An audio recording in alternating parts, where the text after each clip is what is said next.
Well, from what you could tell, probably bodyguard, Eurydice, the cleric. Although, well, as you all kind of spent time with these two, they seem to be kind of connected at the hip of some kind. Wherever Evelyn goes, Eurydice follow in. Well, flanked by another bodyguard as well. But it seems this cleric seems to inspire confidence in this young guard and her role in this. And yeah, since we're here, I guess out of character, I can say that yes, for people who know the my first Weeping Iron, this is Kit's character and her girlfriend.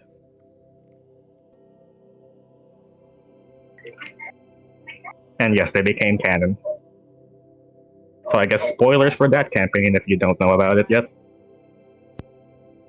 He's and the well, big nerd here. I mean, it's true. as you all make your preparations as well, you led by Evelyn and Eurydice to the borders of Dawnhaven.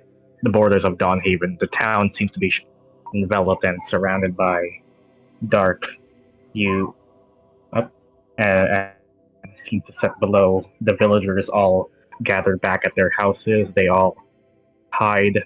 From what you could tell, Evelyn and Eurydice even seem to meet up with the entertainer you all saw before and helping with getting the villagers in their homes, barricading some of the doors, making sure nobody accounting for every single village to be safe and secure. They seem to be the ones handling the inside. Yep, it's still the title screen. I'm just transferring.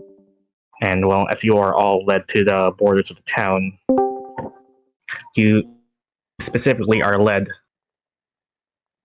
to us to an area where, from what Celine has told you all earlier, is where some settlements were already lost.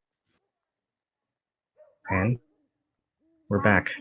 The sun seems to set, and you all find yourselves. If Map Tools lets me show, uh, I'll just do this. God damn it, Map Tools! Why are you bugging out on me now? You all, the bot even. Okay, there we go. You all find yourselves in. Behind you, there's supposed to be like a barricade here, which was from what you can tell which was hastily formed, then reinforced and turned into walls. But you can all see as ruined houses surround this, and some torches and lamps that were turned over. You all find yourselves in the edge of Dawnhaven, where it seems to be, from what you can tell, looking further into the horizon, closer and closer to the forest. What do you all do? Bot playing. Yeah. Okay, the bot's also playing some. This Quiet. is the part of the town that we know that has been taken over, like somewhat Oh, destroyed. yeah. Well, yeah, not taken over, but yeah, this was from at least from how they worded it. This was the first area that got attacked, prepared for, and so was lost. These Okay. ruined homes, and well, the moon seems to be rising. You are all free to wander, or you want to go. If you want to. We can see like straightforwards. We can Yep. see like the forest in the distance, or still Yep. only in the house. Where's Yeah. the The forest is to the southeast. You all went south from the village and to here. Okay. You see, it's more than just this, but a map I found that can represent it. Yeah, it's okay. Nobody. No. Okay, let's repeat the phrase from Weeping Iron. You cannot see through walls. Cool. You see ruined houses, but that seems to be it unless you want to investigate further. I'll just walk to the pathway and just look around, on alert. If anyone shows up, if any creatures shows up, but just stand there as watching over the forest. As you roll, As you walk up, alert your boots or your whatever you classify those. I don't know boot terminology. You shake the gravel on the ground. The quiet is it's it would almost be peaceful if you didn't know what was supposed to come first. You stay on guard, and do Is that you actually?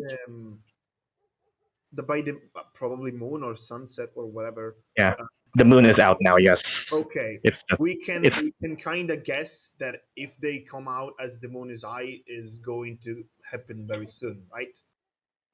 yep. From what you could tell, are you actually going to stay here and keep watch then?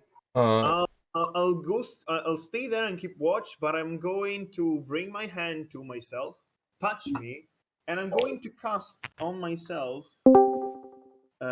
first mage armor. Oh, yep.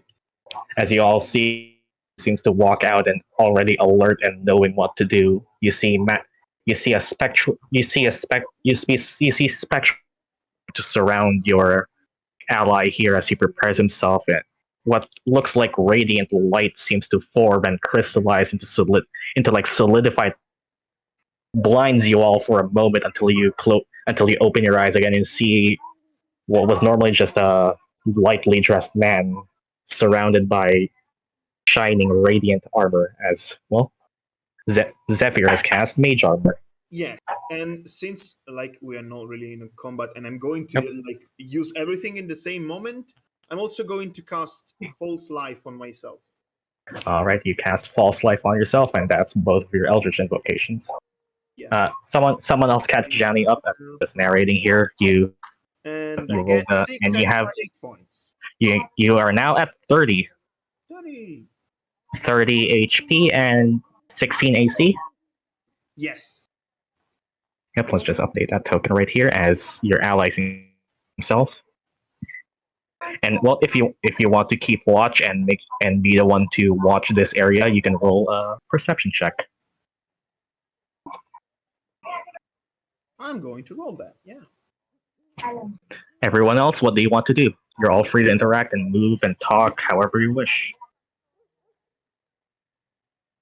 Oh, nice. Oh boy, I'm very much focused on the forest. you love to see it. Okay, before we resolve what happens there, what does everyone else do? You're all here. You're all free to interact. And I will assist Zephyr on his watch. want to assist Zephyr. As you all see, Zephyr here, Apollo seems to walk forward, and as Zephyr is kind of like just muttering a prayer. Is supposed to be keeping watch, but to keep watch with your eyes closed or something, you kind of like wonder as Apollo kind of like, hello there. Are you Zephyr kind of like shaking away. Oh yeah, watch. Apollo just comes here and moves with you to keep survey. And well, Apollo, if you want to also keep survey, you can roll me a perception check yourself. D20 plus your perception. It's on your skills to the right where it says perception, the number there, D20 plus that. Everyone else, what are you all doing? You can all move and talk and interact however you want. Can I survey the area? Yeah. Roll a perception check if you want to survey the area. If it's just the outside area too. Zephyr specifically is watching for the forest, I think, yeah. Yeah.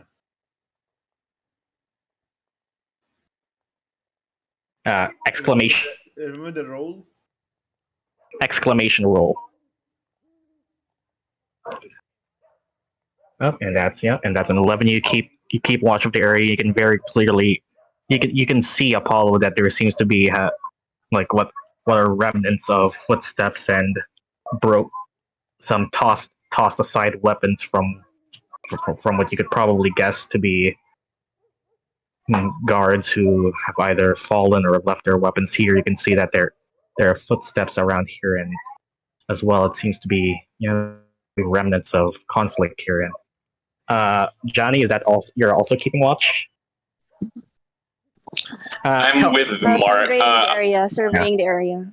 Yeah, tell me specifically where you survey because there's just this area entirely, and there's also inside the houses as well. I guess I'll survey the houses. Inside the houses. I'm sticking with Mark.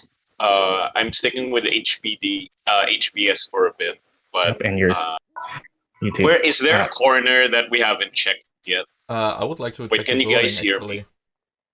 Yep. Yeah, I can hear you. Totally fine. Yeah, just asking where specifically everyone goes because Apollo and little Zephyr seems to be watching for the borders of the forest, seeing if something is coming out, while Apollo seems to be just checking the general area and just finding that this place seems to be where I would a like battle is to check out taking the building place. to my left.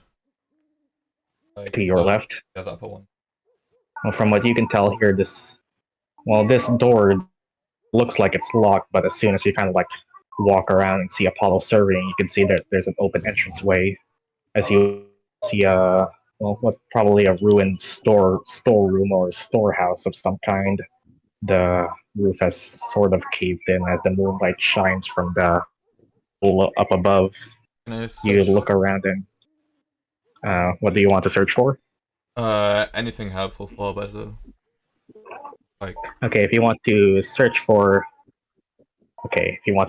something, I guess that would be you could probably roll investigation first if you want to search this space specifically. And Abby is also D20 plus moving with you. investigation, right? Yep, investigation.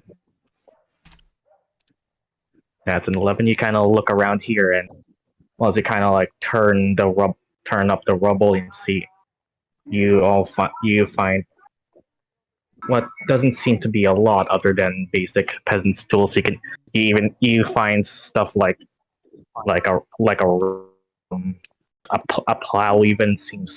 This was probably where some farmers kept their house, and you also find with that.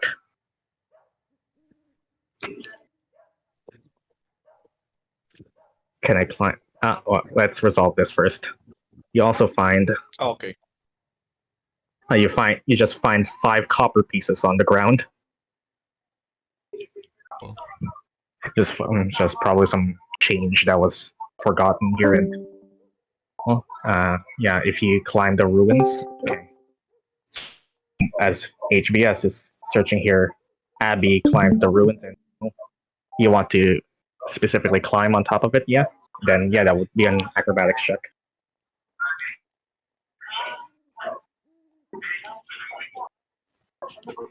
Yep, and I cries and broke robot. And these are peasants. They're not exactly the most well off. Roll me acrobatics then. So that would be exclamation roll space D20 plus whatever your acrobatics is.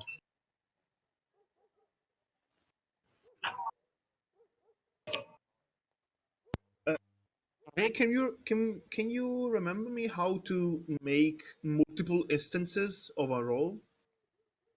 Exclamation RR, the number of times you want to roll, and the roll. So something like this. Roll 2d20. Yes. Oh, yep, there you go. Oh wow, Abby tries to climb up the ruins and just like this shouldn't be too hard. As you kind of like top of the one of the I guess wooden. Just you climb as your right hand like reaches for one wooden plank. Pull yourself up. The nail that was inserting it to the wall just kind of like pops out, and you just fall to the ground. Just no damage taken, other than damage to your ego. Ow. Can I assist Abby to climb up? Oh yeah. If Abby wants a second try. You need help there. You want to try again with HBS assisting you? Yep. Okay. If you want to try again with HBS assisting you, you can this time roll me acrobatics, because what advantage means you roll 2 times and take the higher roll. HBS. You can roll me acrobatics, and whatever's higher, we take that one. You put a 2 after RR.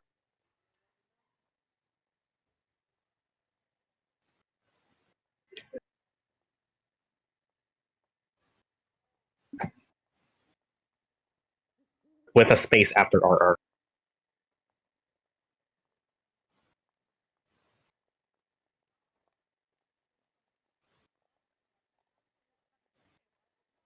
With a space after RR, so RR space 2.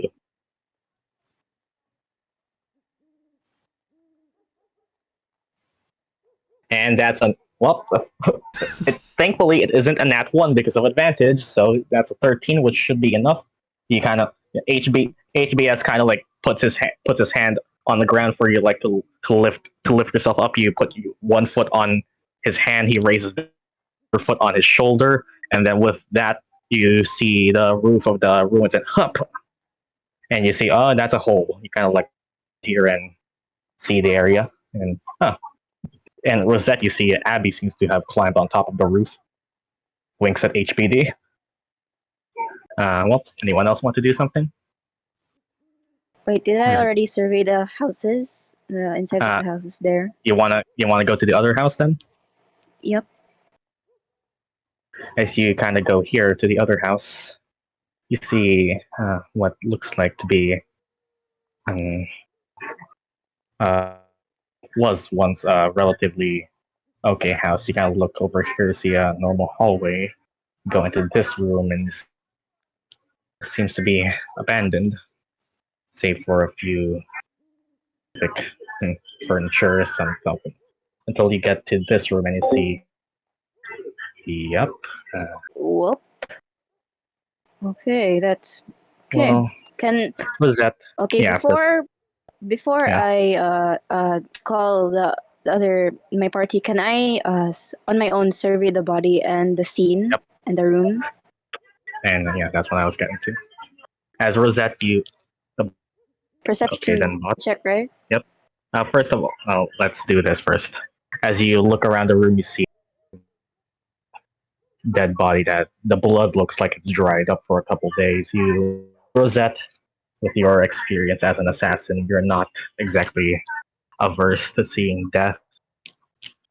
You have been used to this, and as you kind of like you're professional enough to not let it take over you. You look around the area, and yeah, you can roll me a basic perception check inside the and yeah. Only a D20, right? Hello? Yeah. It's your D20 plus your perception. That's a 6 plus. Well, but you kind of look around and the light is a bit dark. However, you do have dark vision, so you actually see a bit better.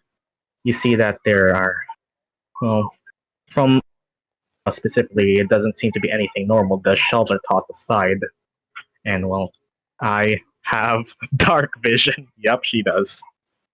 Everyone has dark vision. Who doesn't? There doesn't seem to be anything that stands out from these shelves specifically until you look at the body. And kneeling down, you see that this body was, well, definitely not of natural causes. This one is bleeding out there, and from you can tell you pixels. They're decaying. Well, if you want to, well, observe the body, you can roll me a medicine check to just ascertain as to what happened to this body.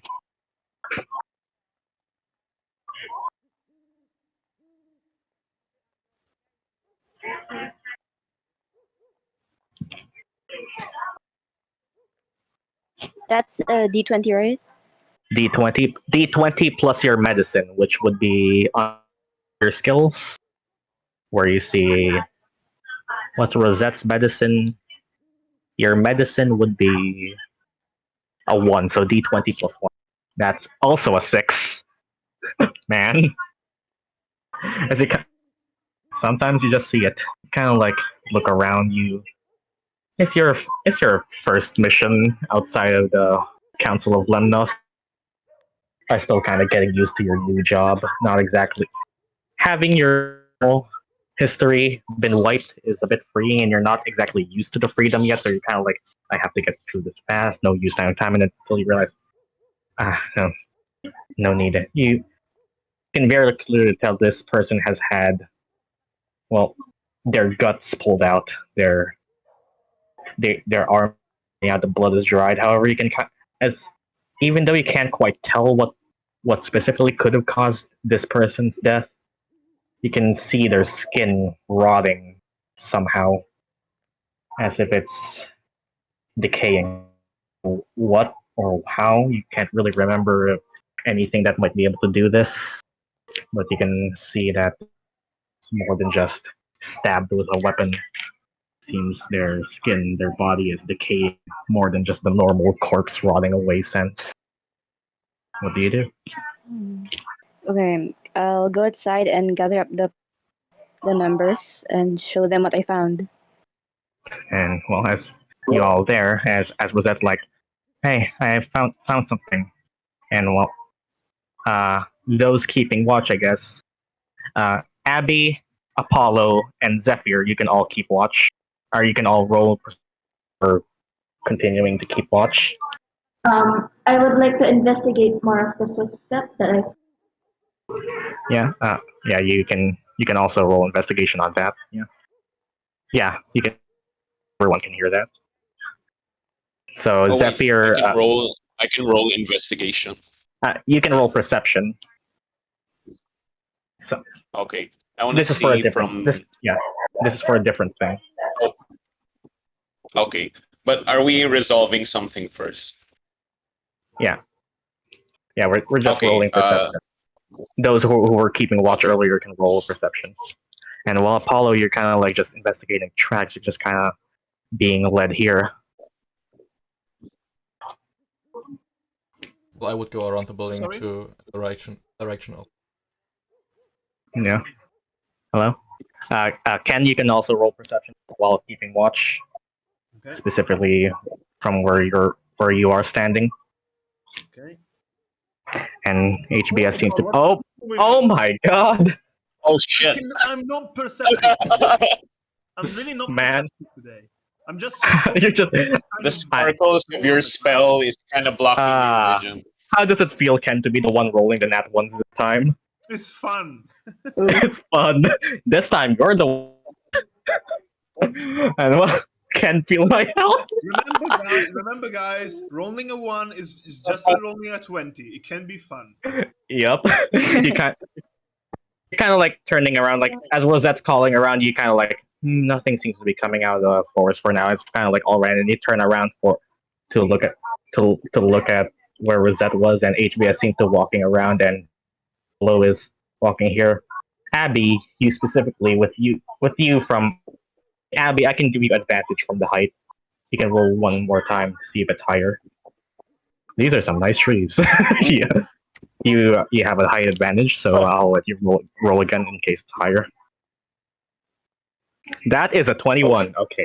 Oh. This is what happens as Apollo is here continuing investigating the ground, and Abby is on top of the roof. HBS is walking out of the house and moving towards Rosette, as everyone seems to be investigating, just looking around the place. With your height, see some moving coming from the southeast. Zephyr seems to be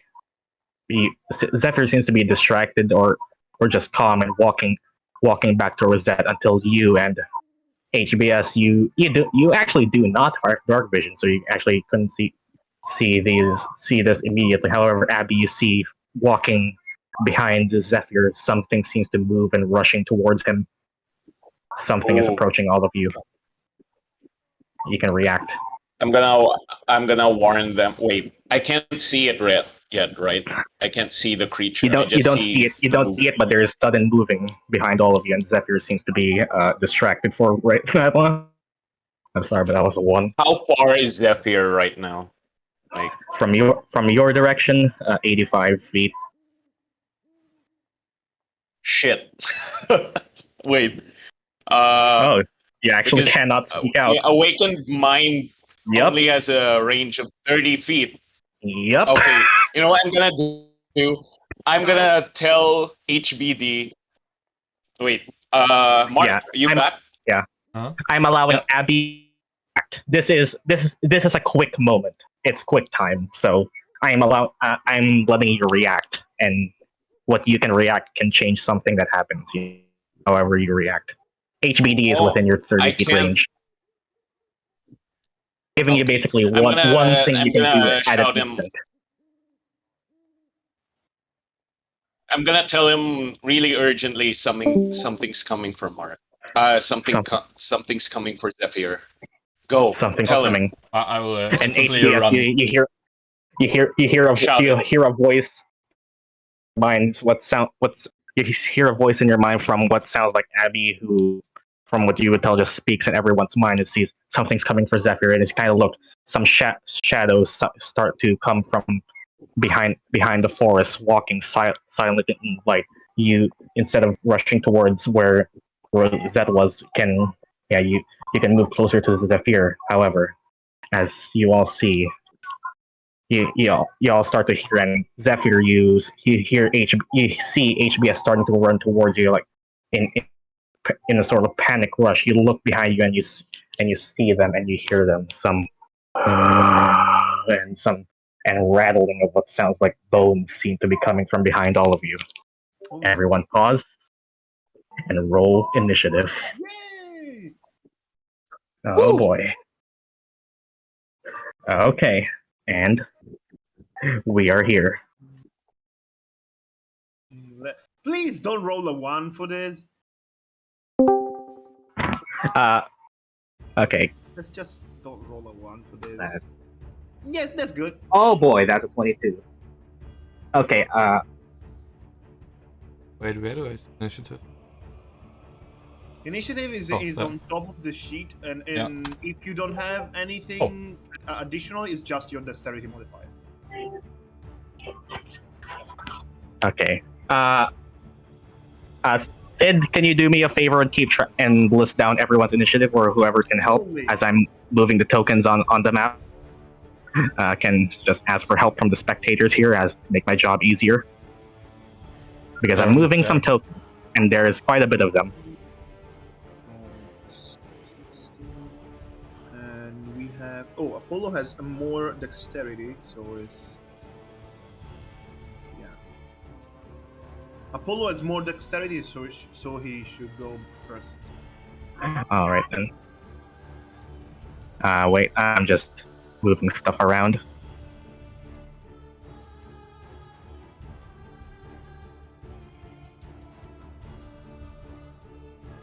Shadow too fast. Gotta go fast. Deja vu.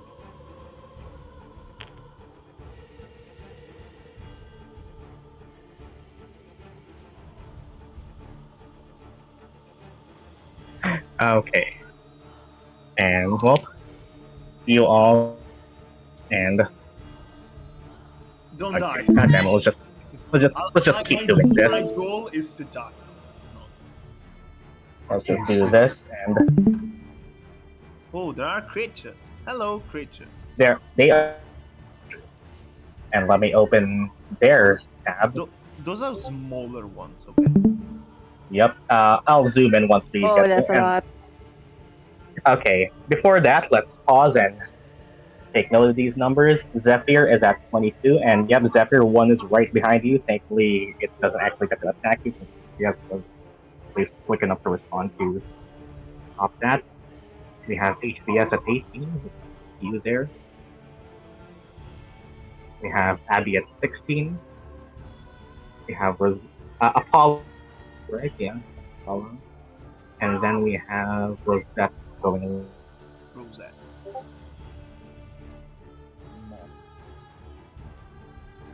Range support. Eldritch Blast.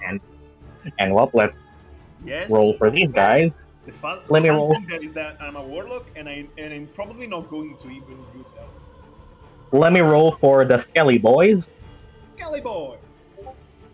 Skelly Boys move at a 19, which beats HBS. Sag. And let's roll for the zombies on the lawn. Their dex is pretty shit. They're slow, which makes sense. That's an _2. What? Let's just do that again. That's an underscore. What? That's a 17 somehow, Okay. They which go beat Abby, but not HBS. is slow, but And their reaction times. and let's roll for the what you can tell to be just tiny crawling hands.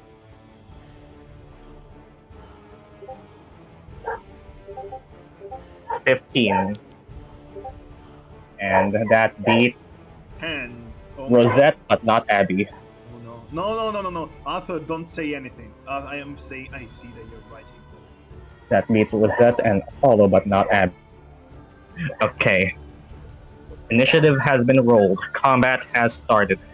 Zephyr, as HBS seems to be running towards you, you don't see it immediately, but as you turn to look from the place you were supposed to be keeping watch on, you see a skeletal figure start to raise a bony hand, ready to bring down a rusted sword on your back. But you react fast enough. It's your initiative. You see what verily. Well, you're pretty confident that's at least an animated skeleton. Okay. Your turn. Let me think. And like where is this? You see your party being surrounded, and Apollo, you also see that walking from your side. Rosette, you see, look to your south, and you see a couple going to. There seems to be quite a bit of them. Okay, so let me think. I'm probably so much in the open. I'm gonna disengage. Okay, so you spend your action to disengage. I'm gonna spend my action to disengage and go closer, like closer to book this. To dupe the snoot. Yes, but This? more on the left, more on the left side. Like Like here. Yeah. Or do you want to go one more level? Yeah, like that. Yeah, that. Okay, so you spend your action to disengage. I'm Zephyr. disengaging for now. Zephyr pulls out his ivory scimitar, and you can see the pendant. You see the celestial glow on it as you kind of parry the skeleton sword that was about to bring itself down upon you, and you maneuver your dexterous arms to move it out of the way, buying you enough time to disengage and run away without it being able to attack you as you run away. You spend your action. You have your movement. Have anything for a bow? I'm just going to say to everyone, okay, let's work together. Let's strike them down, and that's the end of my turn. Let's wait together. I examined my rapier. I'm ready to attack, but that's my turn. Okay, and as your turn is ended, this skeletons go next. This one looks at you specifically.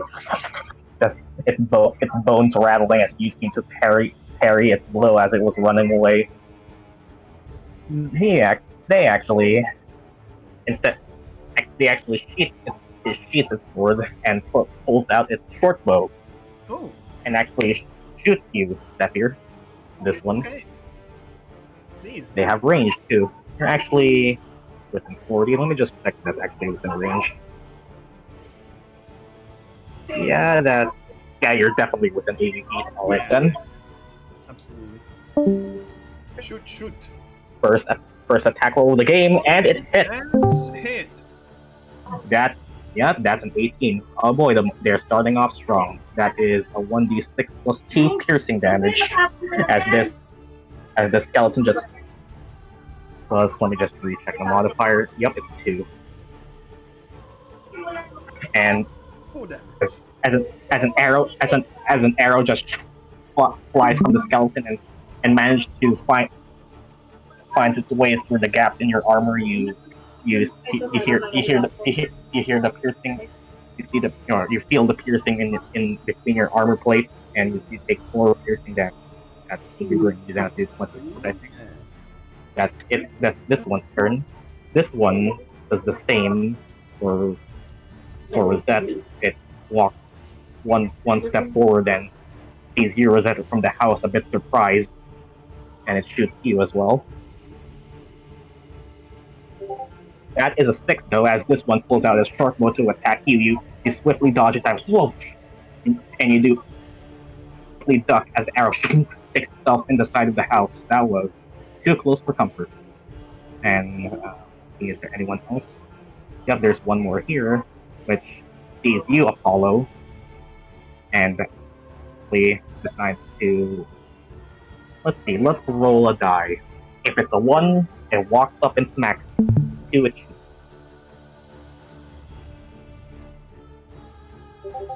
If the this one walks up to just smack you, as you see a bony walk up and raise its rusted sword at you, quite down.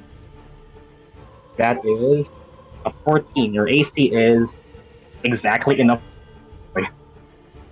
Wishies, no. And you get struck. You get struck for 5 slashing damage, and you can be at 13 HP right now. Ow. And well, that should 2, 3. Yep, that's all of their turns. HBS, it's now your moment to move. You see your allies starting to get hit, and you hear a grunt come from Zephyr, and from what sounds like Apollo up above, it seems these all have managed to sneak around the dark end. How far can they hear me? If you shout, they can all hear you. Yeah. Okay, then I will shout, let's assemble at the upper house. The north. How what? At the assemble, like. Yep. At the upper house. And then I'm gonna attack the zombie at above me with my dual blades. You walk forward, and with your dual blades, walk. Just stare at you with his cold, lifeless eyes. Okay, as you pull out your dual blades, you are doing exactly what your portrait looks like. You can smack him twice. As your dual blades spin, you do a maneuver. You perform your samurai style, and strike him twice.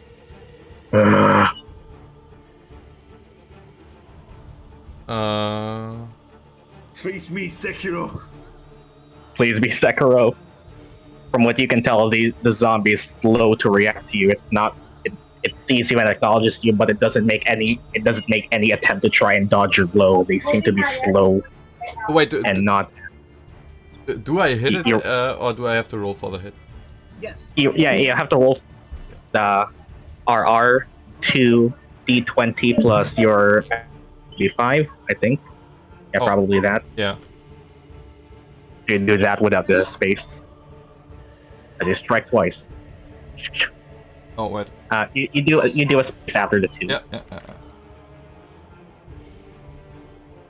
That is an 11 and a 13. I have some good news though. The zombie is slow and is actually pretty easy to hit. Both of them hit.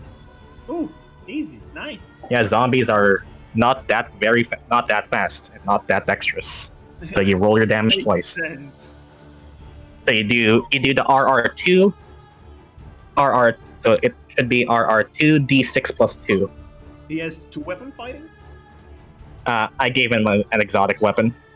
It's a dual blade. It's the same damage. I mean, okay. Like this? Yeah. Oh boy. Yeah, but the trade obviously doesn't wear shield right now. And oh boy, damage as your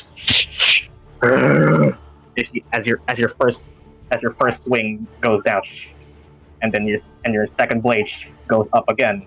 You do 14 slashing damage to the zombie as you see him start to. He actually his arm straight off, and he seems to be just walking around with one arm now. Let me do some math, and his HP is at that.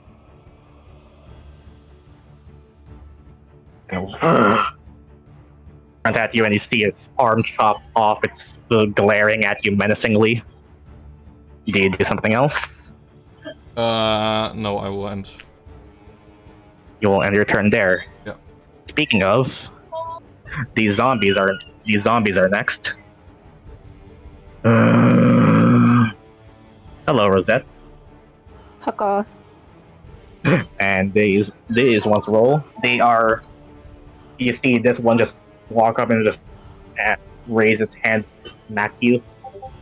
That is an 11, which is you swiftly bring out your rapier and you move it away so that it smacks the wall of the house instead. And that one does nothing. This one, I think, yep, there's one over here with HBS, and well, it's you. You are right there next to it. Seems to strike at you with an 11. It tries to lock with you, but it just punches at your armor. But you're made of tougher steel. You can handle something like that. This one, however, I mean, if he moved, it would have gotten a free attack on you. But yeah. And how much movement does it If you have? move away from the range of attack of an enemy, he can use his reaction to attack you in. This one actually does not have enough movement because it's too slow. So it will instead use its action. It has to use its action to Apollo, but it does not get an attack. Oh, interesting. It dashes. Zombies are not very fast. Yeah. And well, Abby, your turn. You see a lot of your team starting to get surrounded. You see Apollo over here just. All the skeletons have which ones? The zombies seem to just have themselves.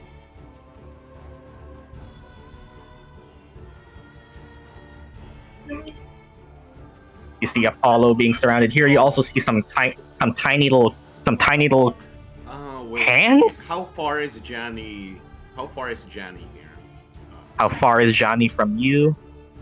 70 feet.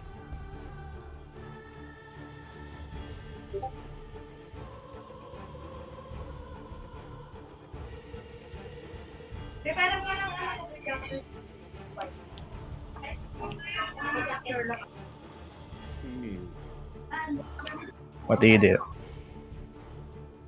I don't know which one. Wait. Cal does not speak out loud. Zephyr. No, wait. They seem to be good. Yeah, I want to target one of the things attacking Apollo right now. Okay, I'm gonna target the zombie. Okay, so you're on the roof right now, so you can just move over here and just walk. Me? Yep. Yeah. You could hear me, right? Yep. You're on the roof, so you walk around a hole and get next to here to be in position to attack the zombie from the roof. You see it? It's in your line of sight. What do you do? Okay, I'm gonna Eldritch. Yep. Oh boy, the Warlock is doing the I'm gonna Eldritch Blast. Roll me the d20 plus your spell modifier, which should be. Let me just check. Well, your modifier would be actually a +6. So d20 +6.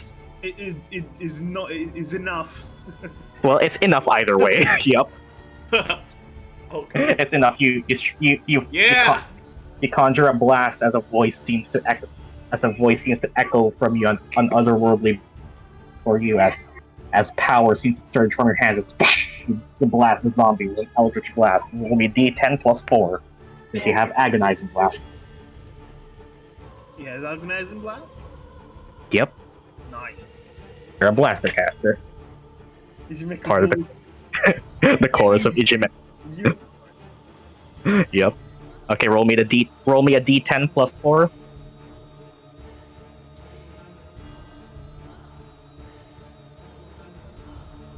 That is 6 damage, which is better than nothing.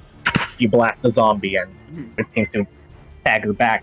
Sudden realization that something is on the roof. Wait, do I still get a movement or something? Yeah, you have.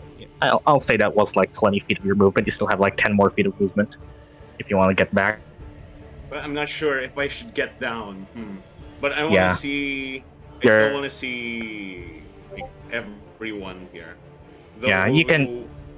Yeah, you're pretty much. I guess you can see everyone from the middle, over here. Well, it seems Apollo's here, HBS And Zephyr and Rosette are over here.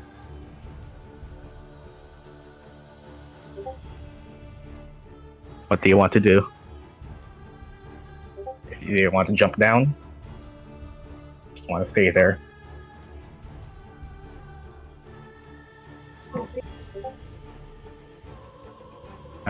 You're speaking?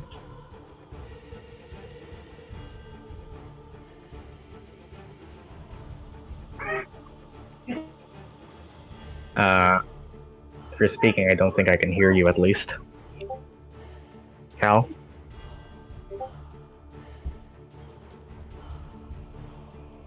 See you.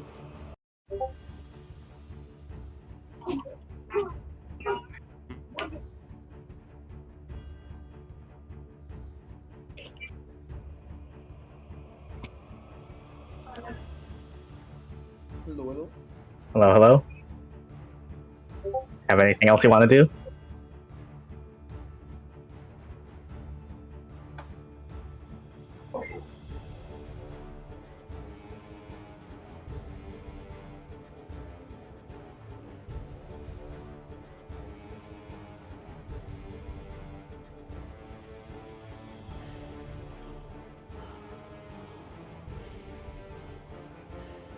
Yeah, we can't hear if you're talking.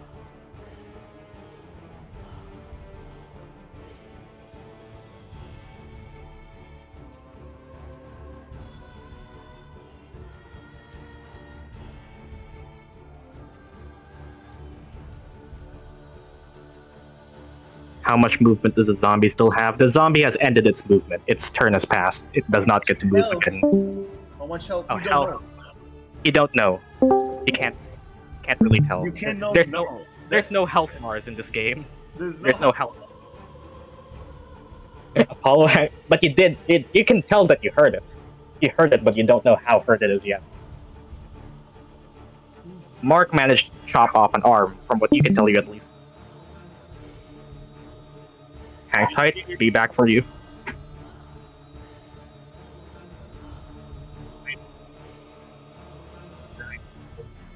Do you have anything else you want to do? Could I still wait? Could I do another action? No, you only have Another... one bonus action and your movement. You already used your action for Eldritch Blast. Okay, I want to stick with Apollo for now. You stay up on the roof? Yeah. Alright then. Fair enough. I'm there on the roof. And well, speaking of which...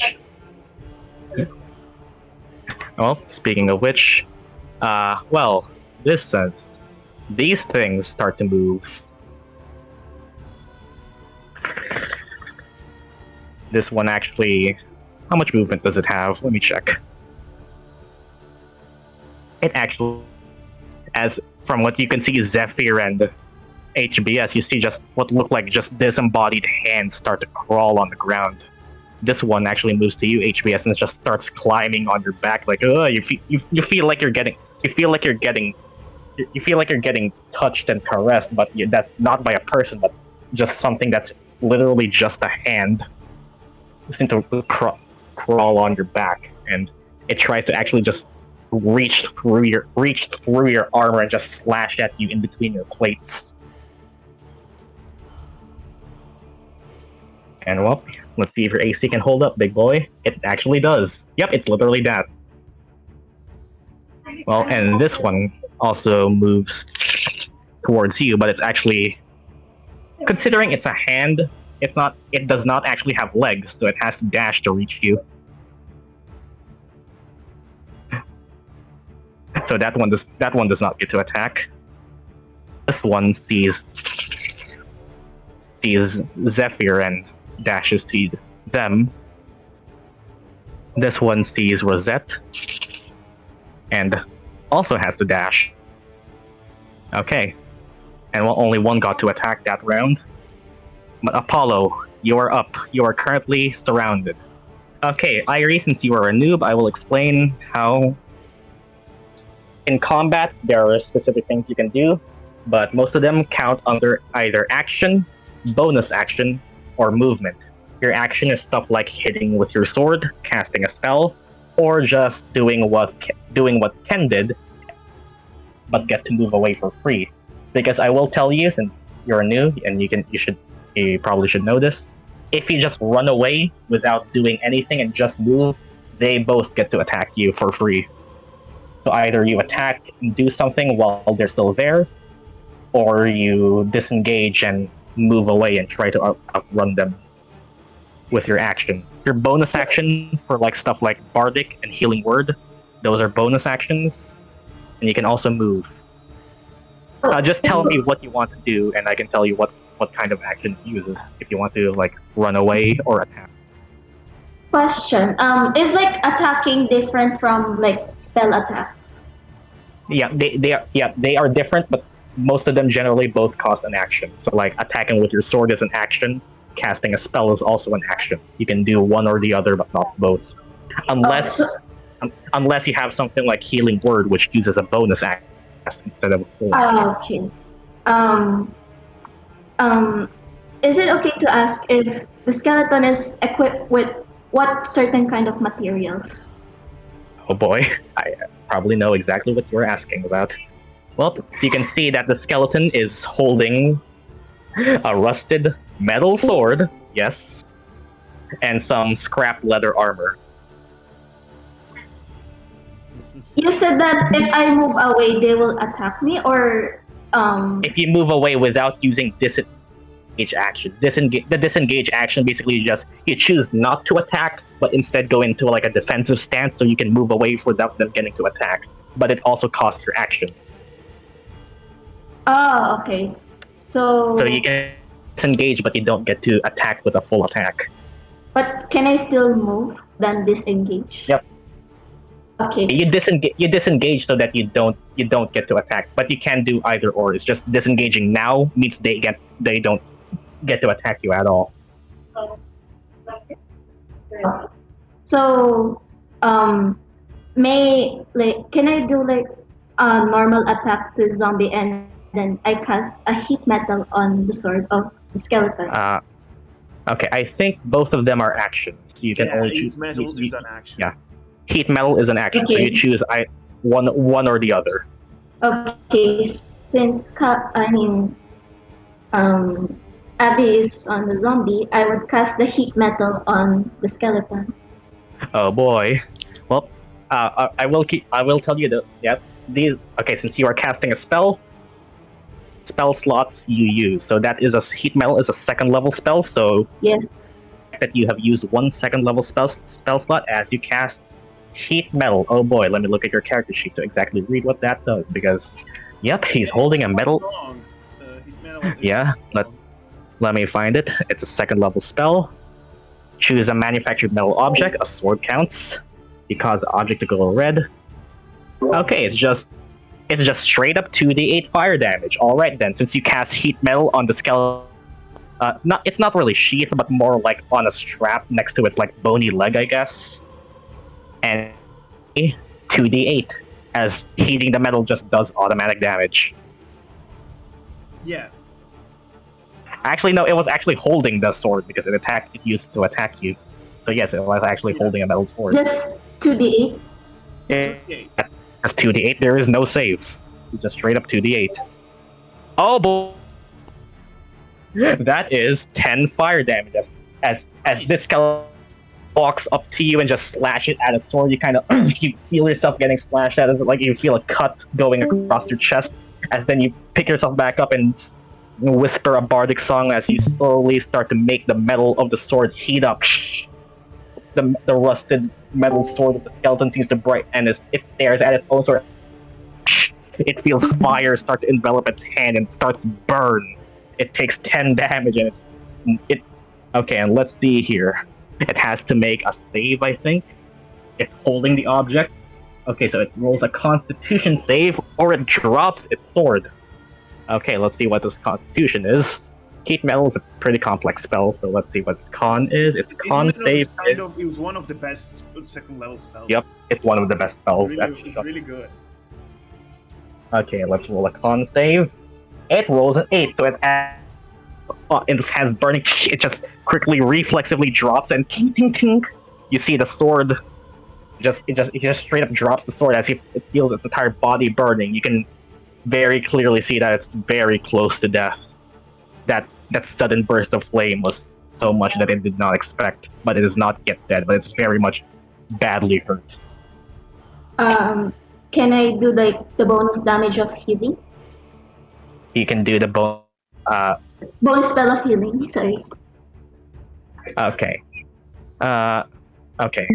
Well, actually, what I do is I keep unless this homebrew rule I use would be spell is already a spell. You can only cast one leveled spell around, which is my homebrew rule.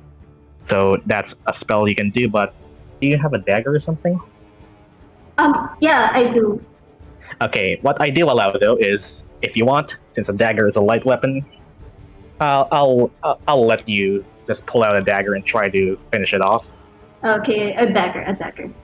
You pull out your dagger and just swiftly. You don't add the dex mod, be a flat d4 of damage, but yep, you can roll me your dagger then, which would be. She automatically attacks. Let's see here. Well, we'll just do it first. What roll would it? It would be, I think. Yeah, it would be a +5. It's on the same. Is it the one that is in my action sheet? Yep, it's in your D. It's a D5 then.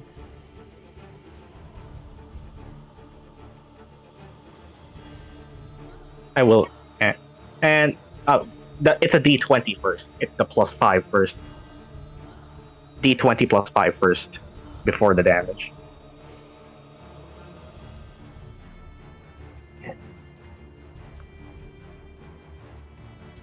That is a 12, which I think does not actually hit.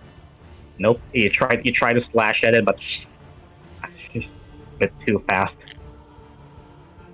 But okay, that is your turn though. And want to move out of the way, or do you stay there? Move you a bit far away. Is it possible? Okay. Well, the zombie does get to. I'll say that the skeleton does not get a reaction on you since it dropped its sword. So the zombie gets a free attack, but I'll let the skeleton not have it. Okay. So do you take the risk, or do you stay there?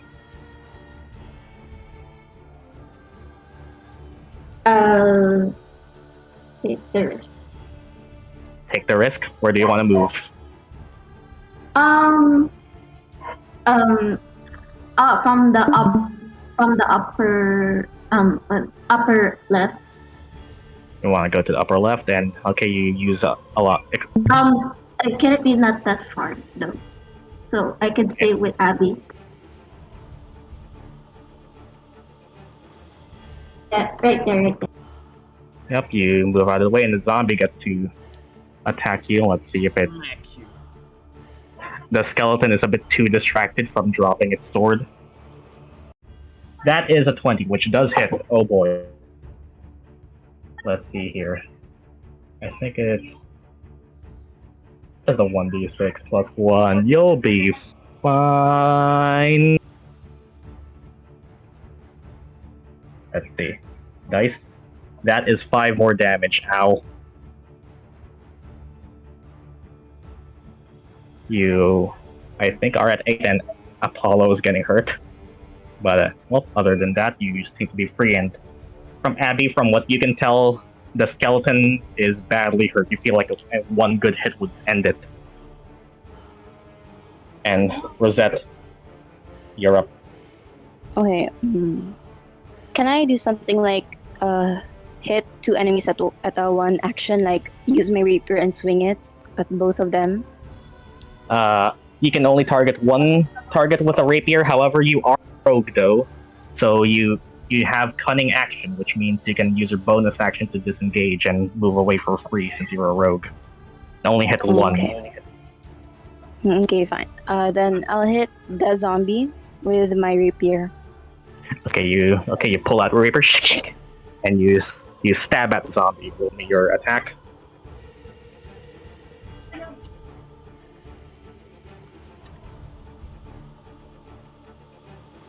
2d8, right, is my rapier. Roll me your d20 first. The d20 plus your rapier, which... Let's check here. Would be plus 5. D20 plus 5. Yep, there is a Battlemaster maneuver. That's an 18, which definitely hits. You stab your rapier up, and you can then, which would be the 1d8 first, plus 1d8 plus 3.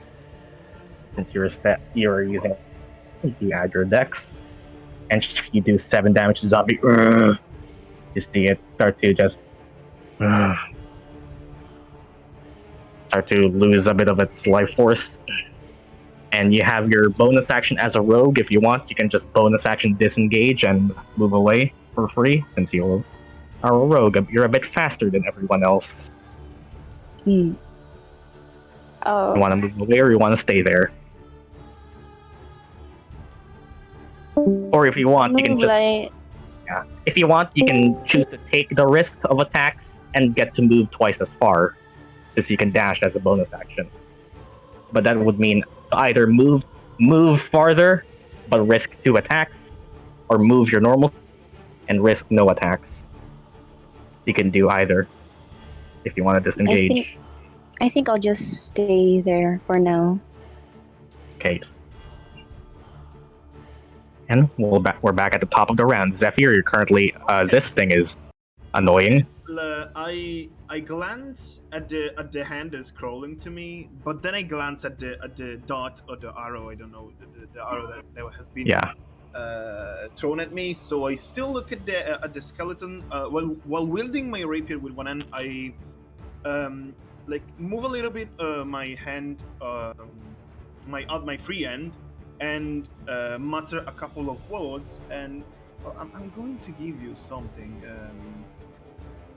Viv. Check the game chat, the voice chat. You can use this as a fire order token. Want to cast Flaming Sphere? I cast Flaming Spear.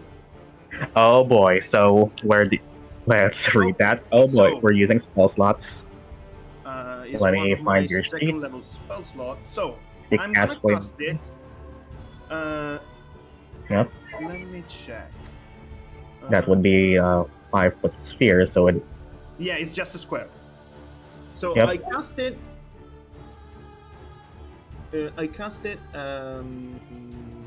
Like directly horizontal to me in the same axis as the skeleton. Okay, wait. Let me do this. There. It's just 5 feet. I think it's just a square. Okay. Well, the square itself is 5 feet, but it has... He has a range. He has a range. It has a range. That's why I gave to you the token if you want to put the token. Oh yeah, that is a nice idea. Let me download that very quick.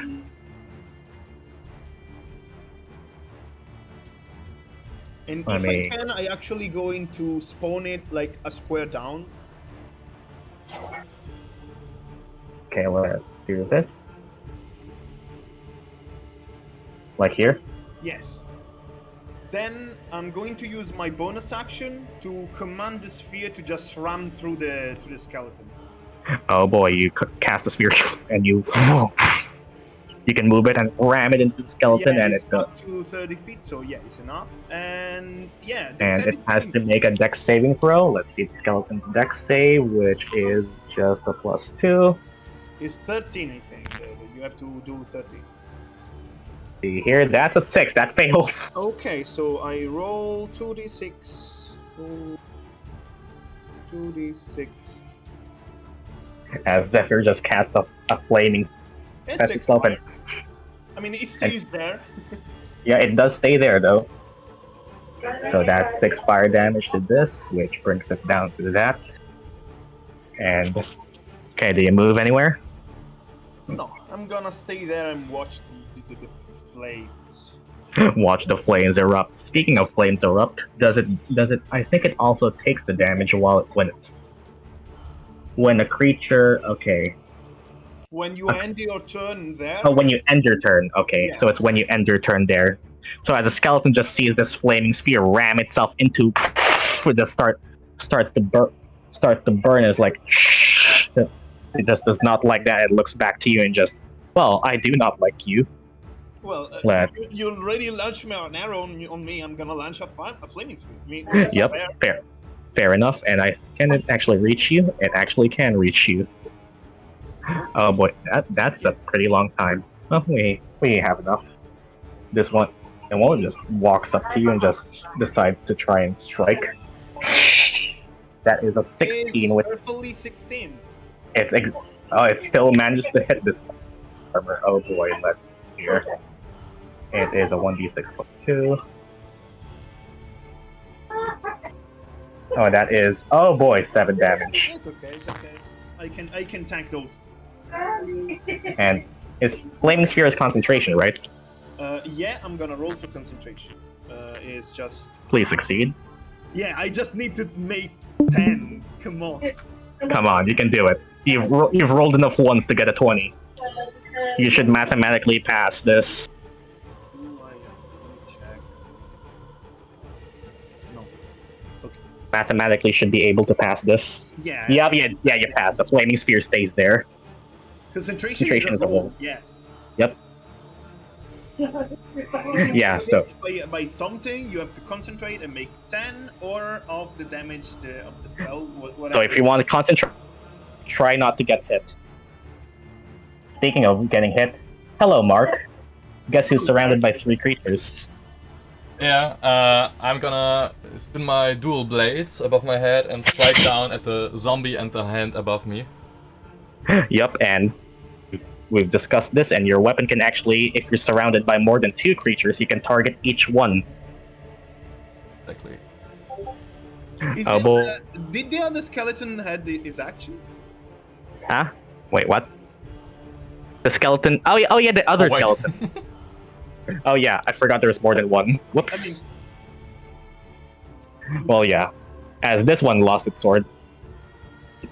Okay, we'll save those rolls. Oh yeah, I forgot there are other skeletons. I was too distracted by the flame sphere. The flaming sphere was just too awesome. It distracted me.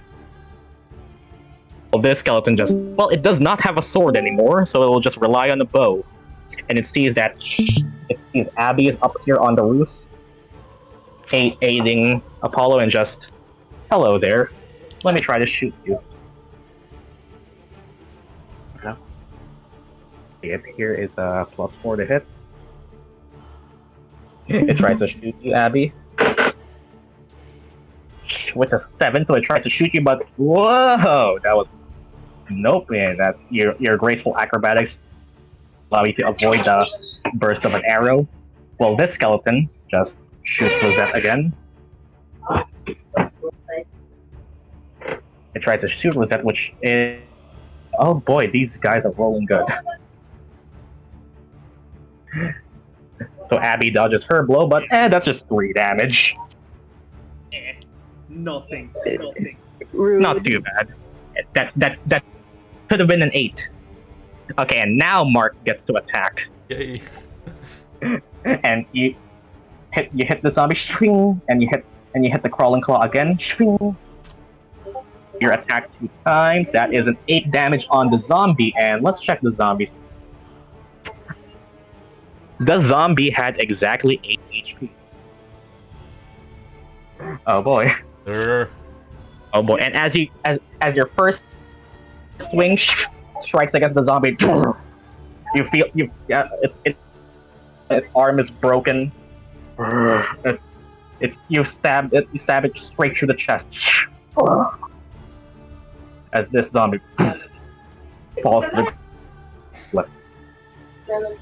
And well, it is dead. And your second swing, you bring it onto the hand above you. You strike once, you strike again, and then you don't even need to roll. These hands are, you actually rolled. Yeah, you rolled a 5, which knocks this claw out. And well, Mark, remember what we talked about your exotic weapon? Bonus action, strike at a third target with this weapon. Yeah, actually I'm gonna do that. Yep. Well, one more attack again. And I get this third claw. But that's just simple, or like with It's both slashes? it's the D20 roll. The D20 roll. Just one. That is a 13. Let's check this. That hits. And it does an automatic damage equal to your strength mod, which... And... So fades. Oh boy, that's a triple kill. Let's go! Nice. So what happens there is... Nice. HBS brings out their dual sword, the moon shining above them. Strike once at the zombie, stabs through its... Just chop it straight through, twist the blade to its heart, brings it down, brings his second blade, swinging it at an arc to the hand trying to claw above him, knocks it out, pushes it back, and it falls on the ground, lifeless. He turns to his back where another hand is trying to claw above him. He gracefully, with the moon shining above, does a little twirl, and his blade strikes 3 targets. All 3 fall from the blade of a samurai.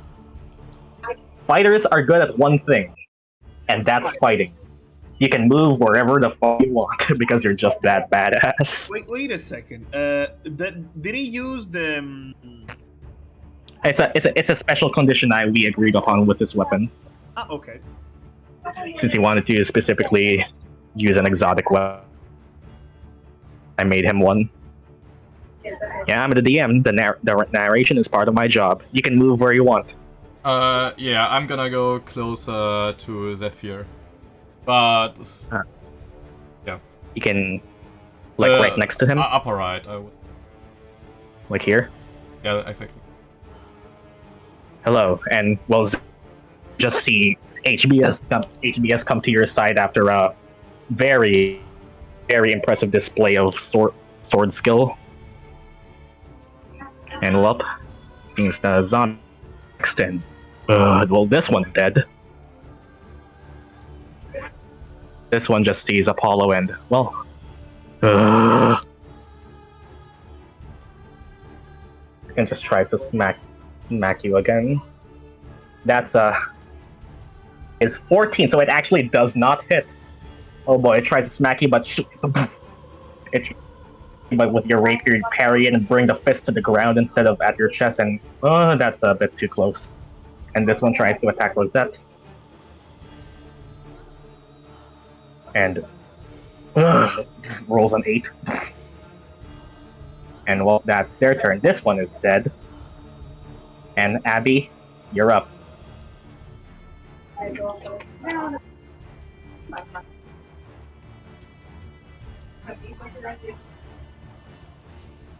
Go for Skelly.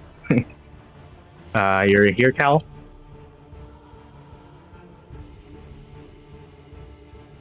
Oh.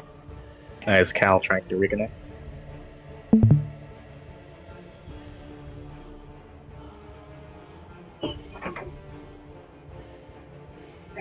Cal, you here?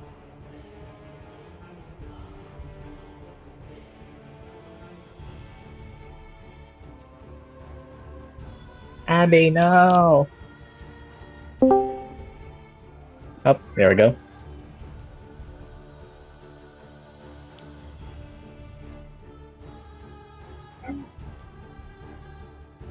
Abby got lost in the roof, and now for this game is brought to you by KFP. Well, I guess while we're waiting, how are you guys enjoying the game so far? Hello.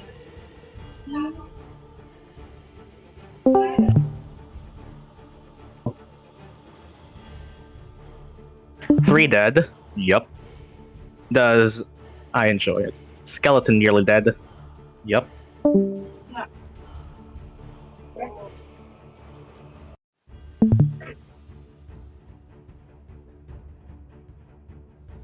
I'ma do something dumb. Tell me what the dumb thing you want to do is.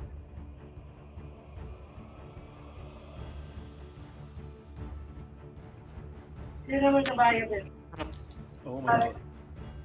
Oh boy. Yeah, that mic is not wanting to do something. Gonna jump down and use Oh, you want to jump down and use Arms of Hadar? Oh boy, let me open that spell. Let's see what it. Yeah, it's fun. It's how much is it's a 10-foot radius, so I think you can actually get. So you jump down it and radius, so it would look like this.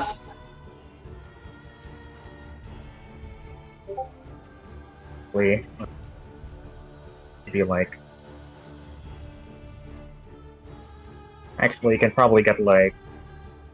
You can get like. What? This is. Okay, if you twist that, you can grids.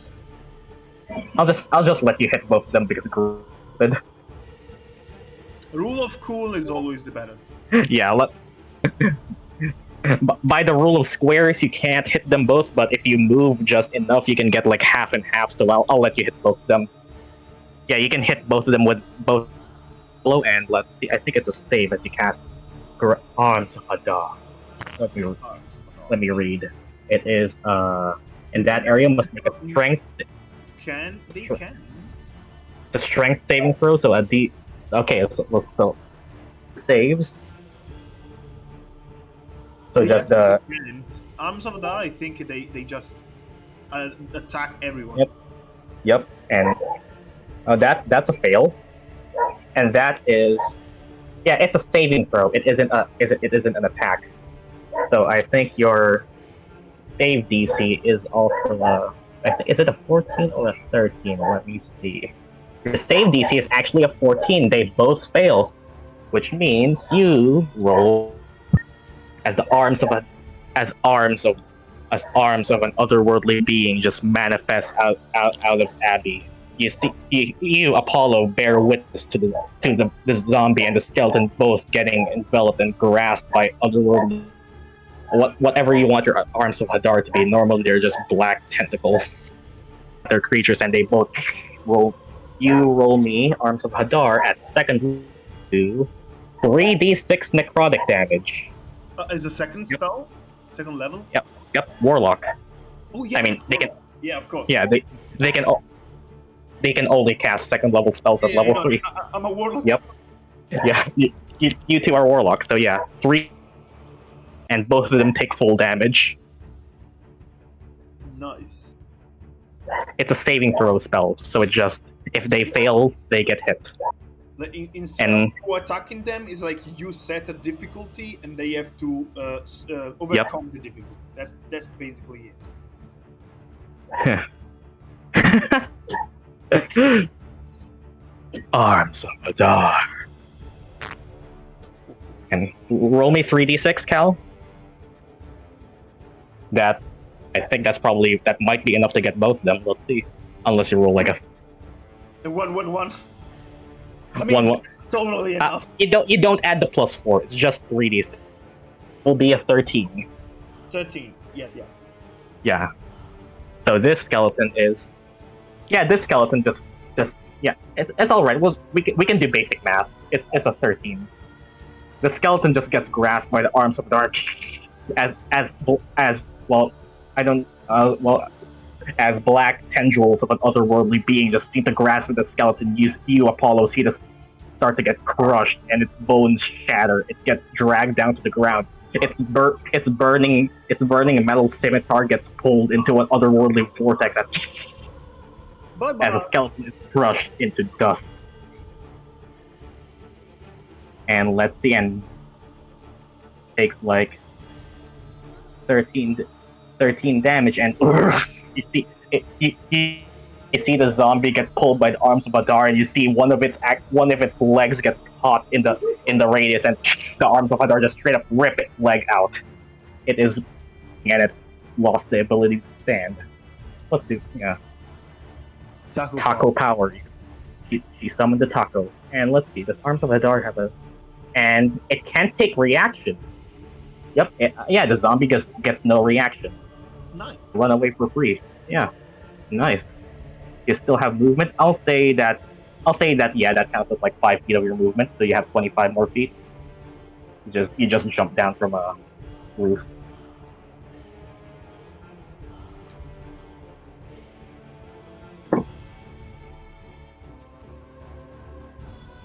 I just move close to Apollo, give thumbs up, and end my turn. Alright then. Apollo, you just saw something pretty cool. These arms are going to just try to crawl on Rosette. And well, let's see here. Ew. Hands. Once again, hand. Oh, that's a crit. well, the hand got the. So this hand just tries to grab this as you're kind of Rosette is parrying the zombie with rapier, just one-on-one dueling on her own. This hand, to unbeknownst to Rosette, sneakily goes up her back, climbs up her back while she's distracted, and actually grasps your throat and tries to choke you. You do not expect it, and you do not react in time, and up your back to your neck and just no, please no. Hi, no. Hi. Johnny, no. My God. My God, y'all need a bonking. And that bonking will be 2d4 plus 1 melee damage. Y'all need a cleric. Just let me do this, R.I.P. okay? Okay, go. Oh! That's max damage! Oh! Card Okay, that's the bonking y'all deserve. Yeah, that's the bulk you all deserve. Damn. Be horny, you get max damage. I am sorry, that's 9 damage. That oh.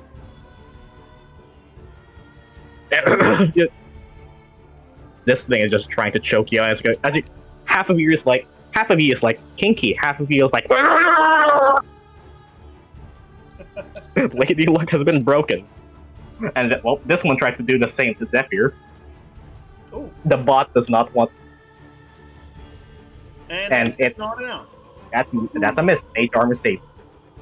And yep, and the other one is dead. Hollow, you're up. And it seems the zombie is pretty much on its deathbed.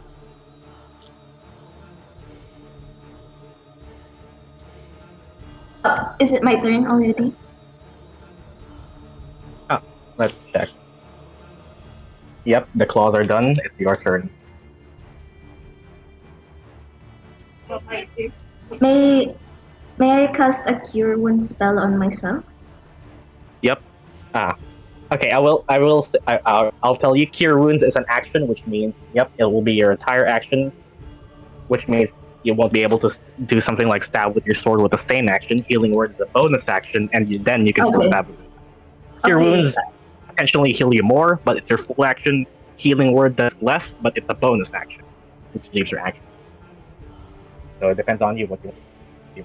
More healing, but not no attacking, or attack and also a lighter heal. You can very much clearly tell that Abby's whatever she did was very hurtful to this zombie. You feel like if one good hit would end it.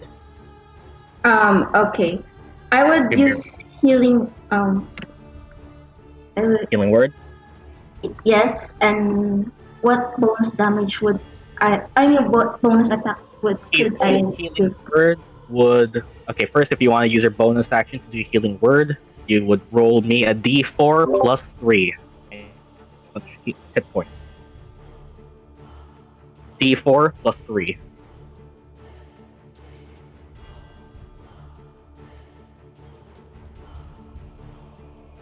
That is for healing, which not complaining. Any healing is good healing. Yes.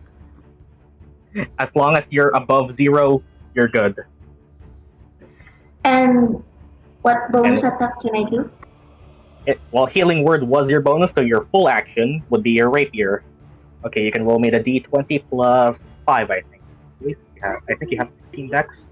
Yep, you have 16 dex, so d20 plus 5. Stabby, and you can feel the zombie's undead life start to end. Come on, you can do it. I believe in you. Ow! Man! You try to stab at the zombie, but you feel yourself. First of all, you're like Yeah, sure. I'll go. I'll go on this adventure. I'll help these people. It shouldn't be too hard. You try to heal yourself, but you feel with the zombies, these skeletons have been like constantly attacking you. You feel your confidence start to shake. You heal yourself for a bit, for a bit, for a bit less. But you try to strike with your rapier, but your hand is shaking with fear at these zombies. Well, unfortunately, you miss. I don't do fumble rolls though because I want this. I am sorry, but that heat metal. Hey, you got the heat metal, but you didn't get this. Rosette, you're up. And then, Okay, geez. The hand, it's choking me. It's still choking me, isn't it? Yep. I mean, if you want, you can disengage and they'll both be off you, or you just stay there. Lip bite. I think I'll disengage.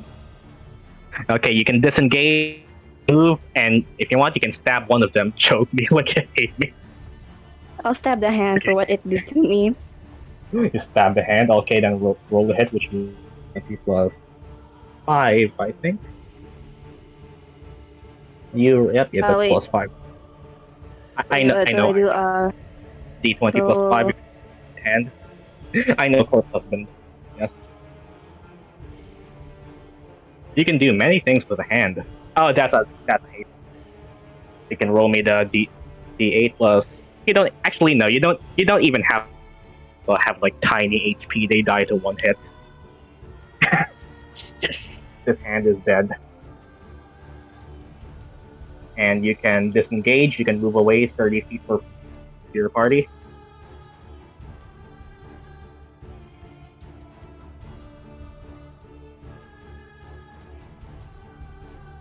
Where do you want to go? Oh boy, that. Well, yeah. You don't even need to. Yeah, the hand dies. Okay, so you use your bonus action to Fuck disengage you, and. Fuck you. Yep. Fuck you for choking me for max Fuck death. you. Man, if Snow hates tails, if Hilaja hates tails, Rosette hates hands. We're just hating body parts now. Fuck body parts. Actually, no, that's a wrong thing to take out of context. Don't word it like that. Fuck you for choking me. Yeah. Well, all my homies hate body parts. You can move away 30 feet. Yeah, I think I'll go away for now. So like just here. Right there. Yes. Yeah, fuck body parts. Yeah, that's not good. Alright. Well, speaking of fucking things over, Zephyr, your turn. Okay. And I'm pretty sure I know exactly what you're gonna do. The first thing I'm gonna do is going to use my rapier to just try to pierce the skeleton in front of me. Yep. Let's roll for attack.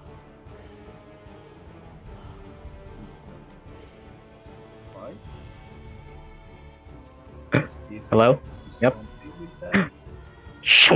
Zephyr brings out his gleaming rapier. Fucking God. The funny part is, if you were hitting a zombie, an 8. But this is skeleton. They're not as slow as a zombie. It's okay. It's okay. I can. Man. I'll bonus action ram the them again. You just move with stab with your sword and you like, man, maybe you kind of like glance back at the people calling you skinny arms back home and like, you know what? Fuck them. I have a fireball I can move. Ram it towards the skeleton. And the skeleton rolls a dex save, which I think is a +1. Yep. You know what? Well, who needs arms when you have moving ball of fire? Yes. And that's enough. So he's going to halve. Half, but it's still but it's still 2d6 half. 2 fire damage. 2 fire damage and. This thing is And the badly hand hurt. is also in range, so if he hands the turn, he's going to burn. Yep, and I think it's at the end of their turn, right? Yes. If they end the turn still there, they're going to burn. Yep. And your turn then, or do you move? I'm gonna end my turn there. Well, Skeleton's turn then. Looks at this flaming ball. Looks at. We just kind of like a mutual hate relationship going on here. Yeah, this is personal. This is personal. It's between you and me. Not even looking at HBS. It's just you, me. We're settling this one-on-one. Tries to slash at me with that. Parry that. That's romantic. I mean, That's romantic. I Love would hate argue romance. that it's not, but okay. And well, this one just sees Rosette trying to move away and actually looks to moves here. Let's actually see. 1, 2. Who do I actually let it move like here? So I'll actually let like go here. And did the bot die? God damn it, bot! Bot! Why? This is why people use rhythm. Fuck you, Probot. Okay, 1 or 2, Rosette or Zephyr.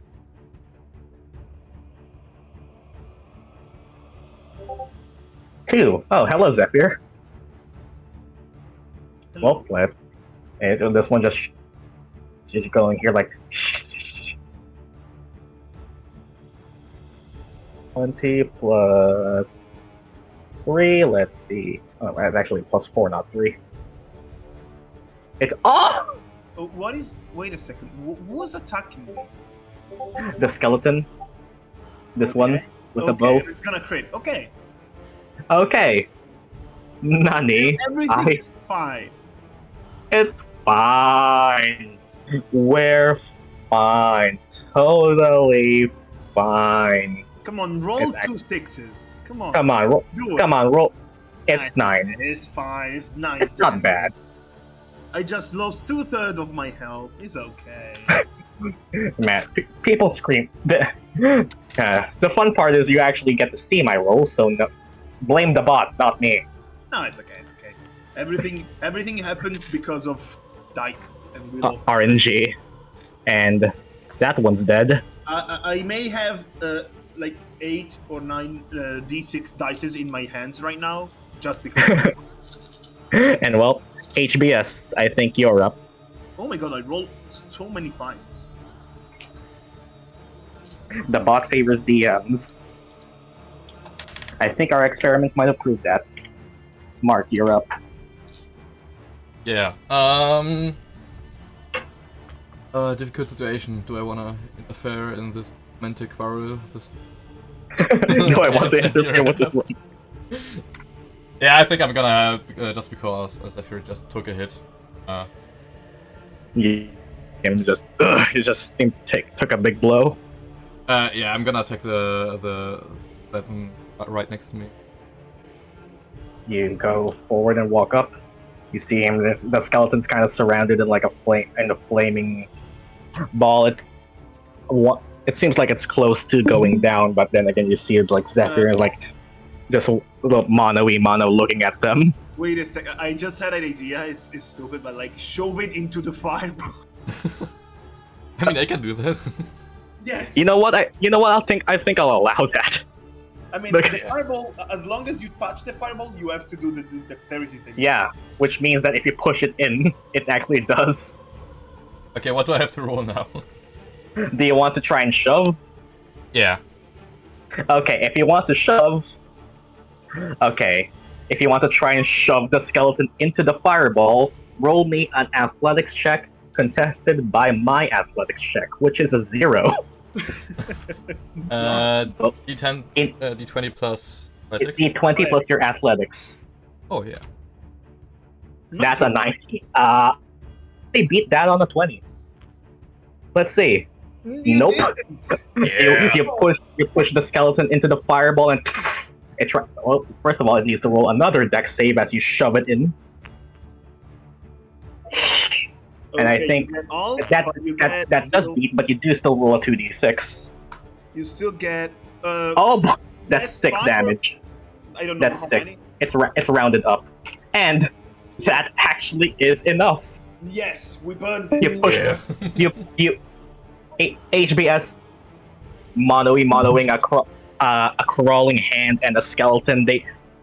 HBS sees that Zephyr seems to be taking a beating as this one has also moved in to shoot at Fear, protecting its ally until you realize, like, ball of fire, skeleton, sandwich, and the skeleton will be the peanut butter, and you push it into the fire orb, and whoop, it burns away in a flaming grave. It is dead.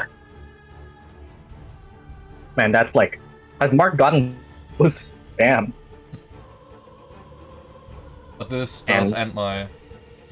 I think that's your action to shove. That was your full action.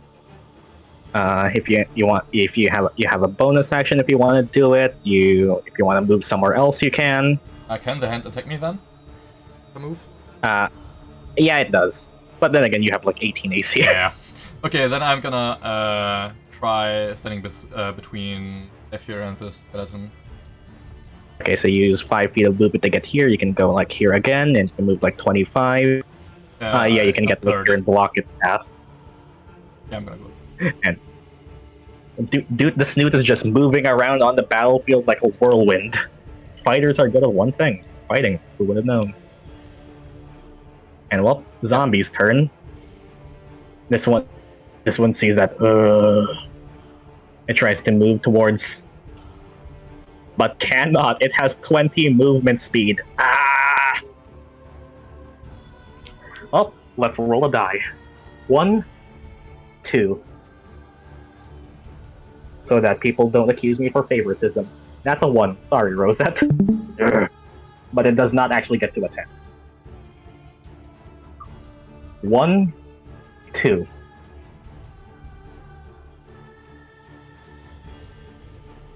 I don't know. Hello there, Apollo.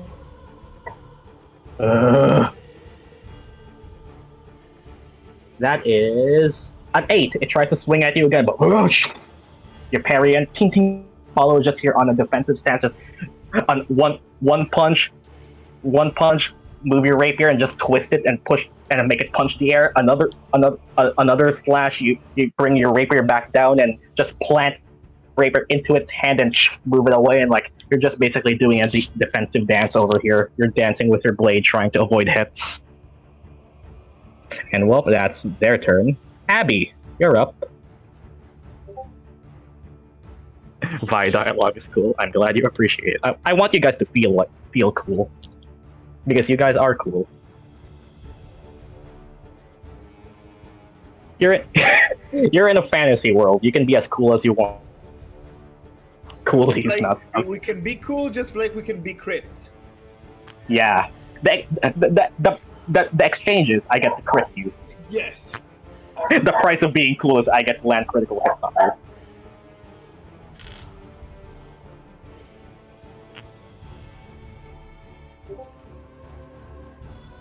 Your turn, you're right next to the zombie.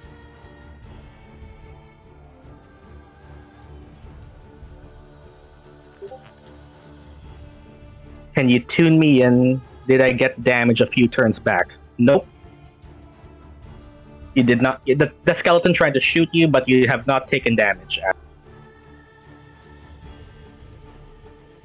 And you have 1 out of 2 spell slots, but you do get them back on a short rest. This is HBS. I don't want to be hoarding it. A sickle, which in my game I allow a sickle to be finessed because I kind of just, why is sickle just strength? But yeah, you can. It's basically just the same as a dagger anyway. It's not a technique attack. I don't know. Yeah, it's that's an 11, which actually does hit because a zombie is pretty slow. So You bring out 8 AC. 8 AC. It's a tiny baby AC. And yeah, you slash at it with your sickle. You pierce at its shoulder blade, and like with the sickle, you grab at its like shoulder bone, and with a little twist, with a little pull of your hand, you just straight up pull away its collarbone as its shoulder is dislocated. Its arm limps to the side without control anymore. Damage D4 plus your dex, 3 damage. Which, funny thing, It has 3 HP left. It dies. It actually. Let's go. It has 3 HP left. Is dead. Abby gets a kill. Move.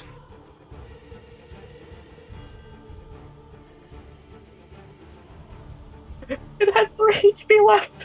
That minimum damage kills it. Let's move to the center of the town. You have 30 feet of movement.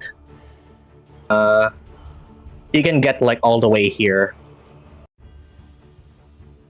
Unless you want to take the other side.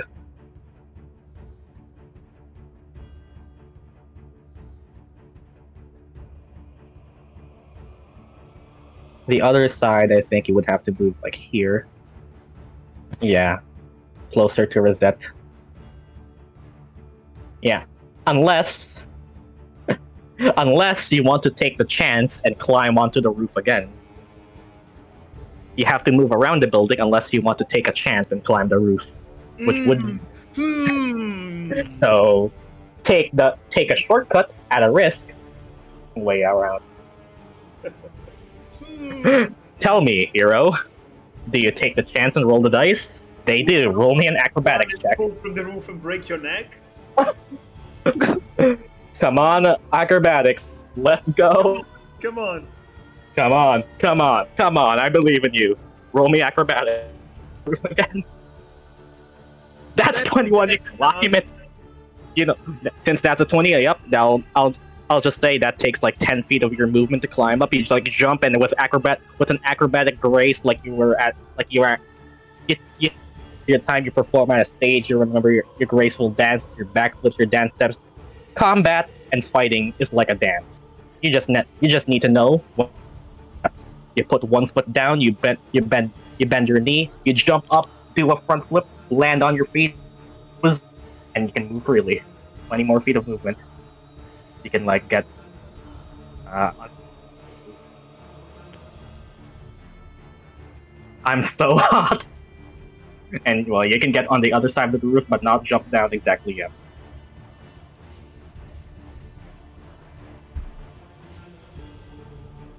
And Apollo, you just saw that happen. Damn, she. End of turn on an epic pose. You pose on top of the roof. She good. Ooh, she good. The claw is here, and it will just try to. Well, it's not exactly a very smart. And it's just a hand. It doesn't literally have a just brain. Yeah, it doesn't even have a brain, so we'll just try to climb up you and just try to choke you. Okay. Fair enough. And That's an 8. It does not. So he's gonna burn. Probably. Let me just check this thing's intelligence. Yeah, it has -3. It does not know how to move away from it. He's It has not minus. really intelligent. Yeah, it's just gonna stay in the fire and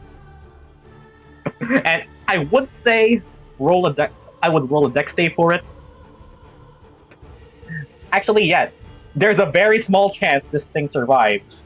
Actually, yeah. How Because if it does he succeeds have and- 2 HP? It has 2 HP. Yes, I can roll 2 once. Yeah, you can roll 2 once, and if it succeeds, it can survive. Let's see if it somehow survives. There is no way this thing succeeds. No way, right? It succeeds. Please- Okay, roll. please don't. If you roll 2 ones, it survives. Come not to this. The only way it survives, if it's okay, it Bitch, dies. You get 5 fire. You burn. You burn, burn. Burn. Arson. Celestial flame. Celestial flame. And that thing is dead as fire. And well, burn. Apollo, you're up. Does my feeling agility can affect my movement? Oh yeah. Yep, you're at Tabaxi. For 1 turn, you can just move twice as far. Feline agility. Closest to Rosette then. Okay. Tabaxi have a climbing speed, right? I think Right, Ken? yeah. I'm pretty sure they do. So you can actually you don't even need to make a check, you can just climb up. Let me check. I'm pretty sure Tabaxi have a climbing speed. Tabaxi, distant land, strange, get light, luminoid.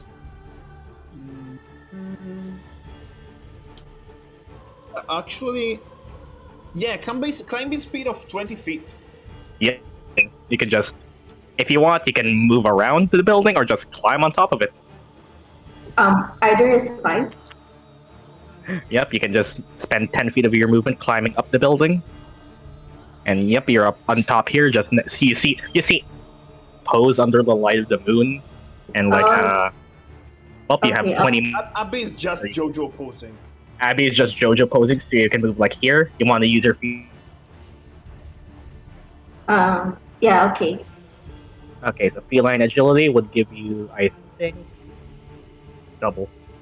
Yep, you can double your speed until the end of the turn. So it's basically okay. So you dash. So you use feline agility and you get 60 feet, and you get 30 more feet of movement. You can just go here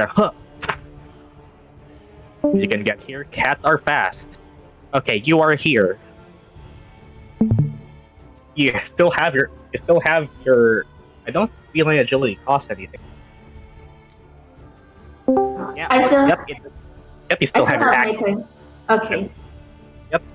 Feline agility does not cost any of your action. All right. What do?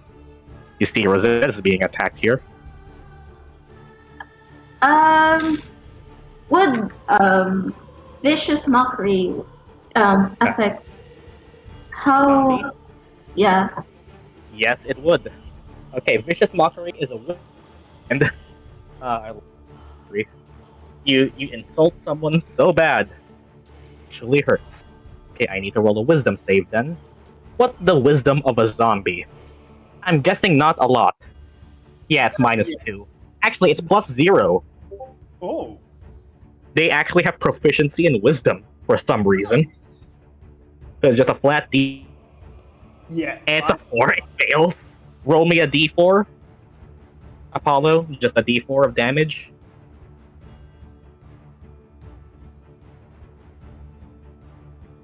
Just D4. Just D4. Yep, it's a D4. But okay, so that's 3 damage on the zombie, 3 psychic damage as you're Small PP. yeah, you can say anything you want and it actually psychically hurts them. That's what vicious mockery is. And what turn of the zombie's attack, it's less likely to hit. So vicious mockery doesn't do a lot of damage, but the spell slot, and it can inflict disadvantage on attack, which is more likely to miss. So yeah. Okay, you also still have your bonus action if you want to use Bardic Inspiration.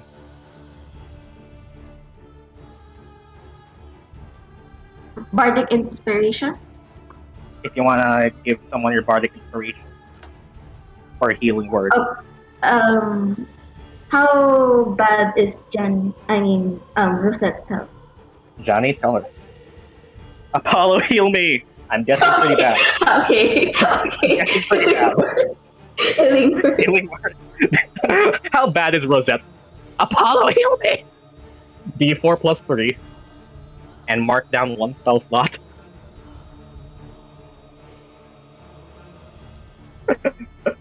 She's desperate. That makes sense. You're a rogue who was so. Oh, that's a lot of healing. And that's a good heal. Rosette is back, I think, at 8. Is it 18? Wait, 16.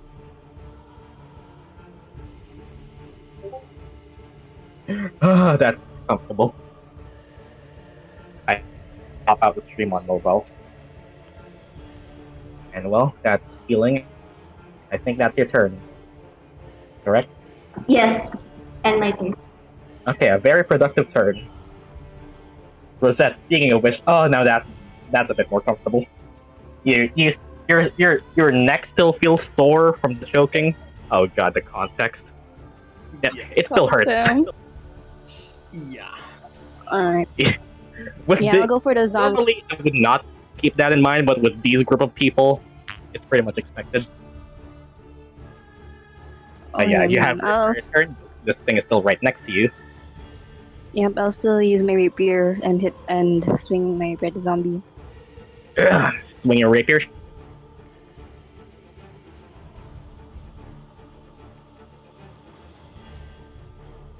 Roll me a d20 plus 5.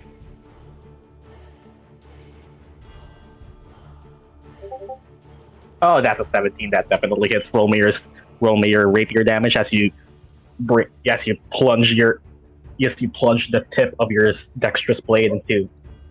Rapier, I think it's just a 1d8 plus your dex. Yeah. So I guess we'll take 4 plus your dex. 4 plus 3, it would do 7. Alright then. So it would do 7 damage, and this thing is nearly down. I feel like one good hit would kill it. Unless you want to use your bonus action to disengage and move back away. You can keep doing Can I that. attack or not? Nah, you used rapier, which is not a light weapon. So you can bonus action disengage and move out of the way, or stay there. Yeah, You see I that? think I'll disengage again. Yep, you disengage, and where do you want to move? Like somewhere between Apollo and HBO. HBO. Oh, God damn it! Well, Sorry, it's really late. God damn. Okay. yeah, fair. Yeah. And you move- Dude, this I guess I just call him Dude this and that's HBO. HBO. HBO Max. And you like over here. And well, I think it's Zephyr's turn. Yep. Okay, we You are see that? third round. I'm tracking down the rounds of the minute of the flaming sphere. Yeah. Okay. We're not. So, how far is from me the zombie? The zombie would be 40 feet away. No, from me. The zombie. The zombie is 35 feet. So you can walk up and stab it. I'm gonna walk there. Yep. Before I strike him, I'm actually going to wait a second. I start to glow, and I use healing light as a bonus action, using 3 of my 4d6. So I'm gonna heal myself for 3d6. All right. Celestial Warlock can heal himself. Oh boy, here we go. Celestial Warlock, bitches. Okay, roll 3d6, please. Okay. Oh, 13 healing. Okay. So And then I'm gonna attack. Oh boy, yep. And you have your rapier. Let's leave it to the melee boys. Roll to Blade lock. plus 5. We have 2 warlocks on the team, and they're entirely different. That's the beauty. The beauty of a warlock. Is enough? And Is enough? that is actually enough. It's like the fourth 3 that I roll, but whatever. You're fighting zombies, which have tiny AC. Roll it's actually a d8 plus 3. Plus your dex. The only way you don't kill it is with the 1. I'm telling you, it has 5 HP. It's exactly enough. Is enough. It's exactly enough. It has 5 HP. I'm gonna pierce him from Look. one side to the other. Ken rolled the exact AC he needed to even hit him, which is 8 AC, and it currently has 5 HP, and Ken rolled exactly 5. You rolled bare for both attack and damage that you need. Zephyr is a humble person. It does the things, doesn't do overly fleshy things, does everything that is needed to do. So his 8 is 8, his 5 is 5. He rolls just enough to kill it, and you just very quickly, just silently insert the tip of the rapier into the zombie's chest. It tries to slash at you, but its hand catches in the air. As the light in its eyes fades, its hand drops, its body limps. It falls on the ground, dead. And, well, you have your bonus, I think. I use my bonus. Actually, no, you use your bonus. Yeah, I correct. use my bonus to heal myself. Skeleton would be next, and it just saw you do that. Yeah. One. I do not love which you just did that, so I'll just go here instead. And I'll just try to shoot HBS. Shoot to this guy. When you roll in character, humbly, that is exactly enough. Actually, he managed to get hit. Yep, 18 AC without a shield. So yep, that is actually exactly enough. Exactly enough to hit today. And 7 damage. 7 damage and ting, just a scratch. I think that brings you to 24. And How much time does Pulse Lights last? well, and speaking of HBS, your Revenge Yeah, time. 1 hour. Okay. We have time. Yeah, I'm gonna go straight for the skeleton. yep. The dual blades. Shing shing. All right. And strike. Oh! Well, what a way to end it. Okay. So with the thing we agreed upon with your weapon, the first hit would be a D6. The second hit would be a 2d6 plus 3. So the trade-off of being able to hit more than once is a greatsword would be a 4d6 on a crit. This one can only crit on one blade. So your crits are. So yeah, you roll first of all 1d6 plus 2. HBS is a isekai protagonist. I just Mark wanna played say a I'm a paladin. humble character myself. Yeah. Mark played a paladin, got down, it was like, you know what? I'm tired of playing tank. Let's get the Sekiro music. Okay. And just, okay, roll me a d6 plus 2 first, which is, Yeah. then roll me a 2d6 plus 3.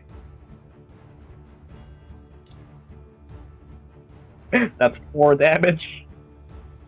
And oh, that's still 11 damage, which Yeah, I mean, it's not Still- bad. it's still alive. Still alive. Oh. Oh, he's alive? It's actually alive. This one actually never got hit. Oh. Gotten hit. But you can see as you kind of bring your blade, you slap, you stab at it, and then you like bring your second, you stab at its rib cage and like you crack one of its rib. You bring your second blade and then swing it. You chop its leg off with second blade, rolling a critical hit, and this thing it seems to crumble on the ground. It looks like it only needs one more hit. And well, either you pass your turn and let one of your allies kill it, or you can move again with action surge if you want to do that and end the fight now. When does action surge recover? On a short rest.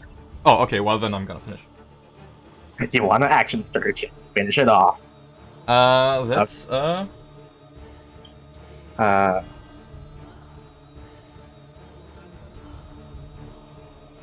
Let's.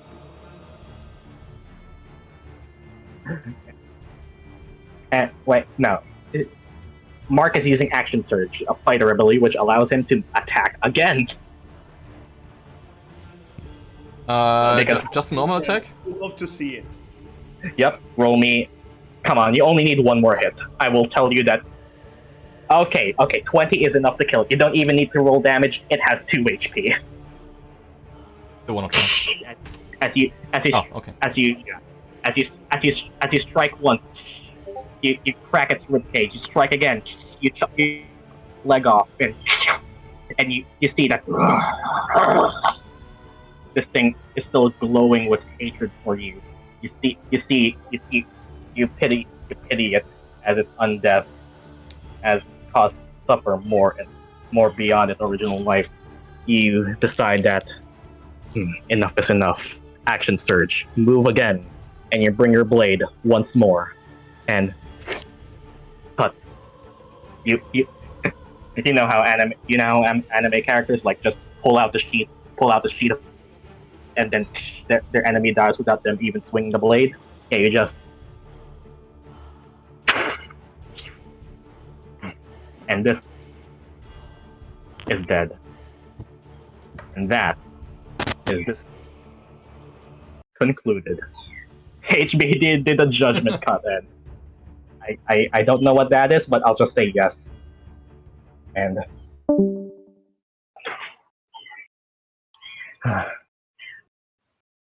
the calm washes over everyone. As you all feel the adrenaline, the rush of battle seems calm, and you're all peace. Same high. Happy birthday.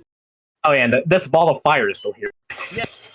It's burning, like burning the grass, burning the Still there bone. is actually a good torch. You know what? I'll keep that there. you moved the flaming sphere to light the previously unlit torches, and now everything is brighter. I mean, it depends on how much time passes because it lasts just 1 minute. It's 1 minute. Honestly, that combat lasted 24 seconds in game time. Yeah, in game time is In game time, only 24 seconds have passed. 24 seconds. Yeah, everything happens fast. Each round is 6 seconds, so yeah. HBSB like. Okay. Rosette is just rubbing her neck, still shaken by the fact being choked by a hand. Yeah. 3 hours and 20 minutes. We still have time. Tell everyone's gonna be like, do we go late? This is still to the progress, I guess. Okay, I'll tell everyone. RP if you want to RP for a bit, RP for a bit because my food's here. Give me like 5 minutes to eat and talk to each other how you want, in character, out of character. I'm going to if people want. I'm still here. my finger and make the fireball disappear. And then, as I see people coming closer, I go like, "Is anyone hurt? Does anyone need some help?" I'm fine. Yes, I still be down. I Like have with bruises and undead. scratches, but I'm fine. I'm fine, just shaken, that's all. Points at Johnny.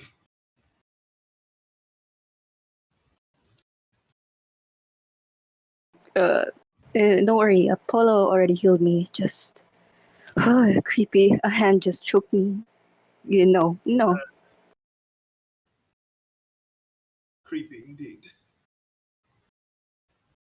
Seemingly, we killed everyone, but probably that. I wouldn't be surprised if someone else will come here. So let's stay on guard with our guard up. Should we stay together now this time? Yeah, Maybe we we shouldn't should split up as say that. much. Yeah, and helping each other will be probably preferable. This time, how about we just don't split this time? Yeah. How about you just stay in one group?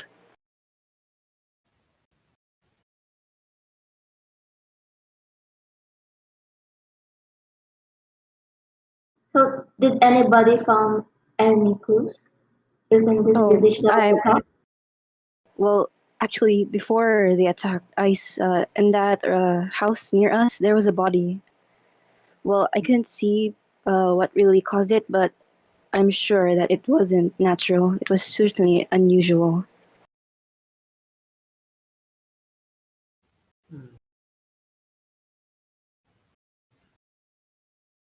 Oh yeah. And Speaking of an hour passing, yeah, you need to Abby like just move somewhere. The party just sees her move away. Unless you want to actually reveal yourself. I mean, you can just go like hide somewhere, like take a bathroom break, or just reveal yourself. Yeah, I would like sit down and meditate. Oh, how about we just go to the house and sit there? I saw a couch, I think. Well, it would be fine for me, but I would stay outside at the veranda and try to rest there, but still observing. Yeah. Oh yeah, we need to keep watch as well. To my sentry rest. Oh, I see. So, it was an illusion. Everyone just just sees Abby turn to that. An actual Aetherborn. Huh. it looks Considering normal what to just me. happened, Considering zombies and skeletons and hands without bodies, this isn't the weirdest thing that happened today. That is fair. I didn't know your spell slot and elf goes back when you rest. Right now Yeah, we are it's not. one it's with a long rest. Let me.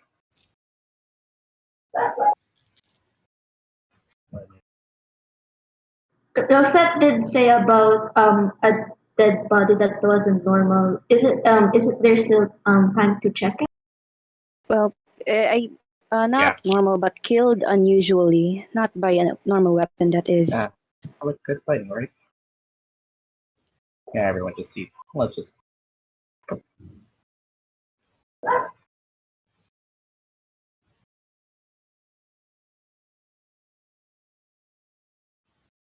Zephyr doesn't really react to Mhm. your changing. It's fine. Everything is fine. We You all lose your we all normal have is Yeah. we all have. Uh, Sorry for the situational skeletons in our closet. SMH mark. Alright, won't forget your climax from before. it's a mage mark. Okay, so the party wants to basically go investigate this. I think some How? should stay outside. I think some Probably yeah. should stay outside. Yeah, if you want to check the body or whatever, I can stay outside the door and outside the house and just you know mm, keep an eye on whatever is may coming. We should we should use this time where seemingly there is no one to try and regain a little bit of our forces. Okay, Yeah. so Zephyr and I think HBS wanna watch this house, and you kind of just see like a dead hand, like just move that away, Yeah, we're and gonna sit on the stairs, just stand here, chilling. stand watch, and does so I guess Rosette will Apollo lead them, I guess. to the body. The body. Yeah. Yep, and I guess the ones who follow inside are Apollo and Abby in currently revealed form, unless you want to shift back. You have the Mask of Many Faces invocation, which means you can just shift back to your normal self for free. Well, not normal self, disguised self for free. If you want to shift back, or you just want to stay like that.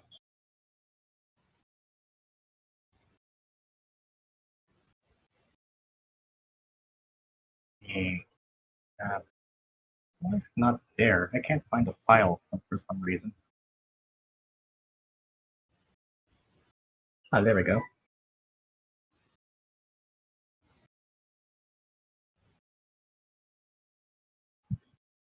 I'm gonna shift back. Yeah, I'm gonna shift back. Back. Yep.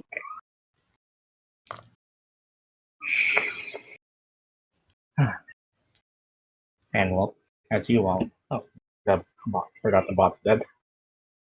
Let me grab that. And well, as you all go back to investigate the body, which was that found earlier, you see a man that looks like to have not died of natural causes. From what you can see, now that you're all here and there's not a tense moment, you can basically see the entirety of the room with everyone working together. You see, since Rosette was kind of like he was bad, so you were kind of like in a rush, not really paying attention too much. You see that the room is. Now that you kind of look at it, this house doesn't seem well taken care of, at least not taken when it was when it was, I guess, take abandoned. That would be the word. Uh, Short rest would recover action surge, but centuries rest basically replaces your long rest. A short rest would still be like an hour.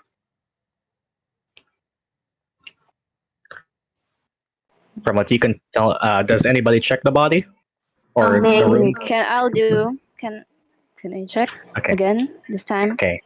Whoever wants to check the body can roll me a medicine check. D20 plus medicine, right? Yep, D20 plus medicine. If you want to search the room, that's a 15. If you want to search the room, that will be a perception wherever you I roll for a body check. roll a body check. Yep, roll medicine. Oh, that's a 15 and a 15. Together, you work together, and well, you can very much tell that now that you know zombie first and you've been told with undead, you kind of inspect the peasant's body. You see that their flesh has rotted away and their blood has dried up. You can kind of tell that the rotting of their flesh seems to be the same decay as the flesh of the zombies. It seems this one was either just killed outright by the zombies or it was a failed conversion to being an undead. At the very least, you can sit comfortably knowing that at least their soul has passed on and not lived on to become one of those that you just fought.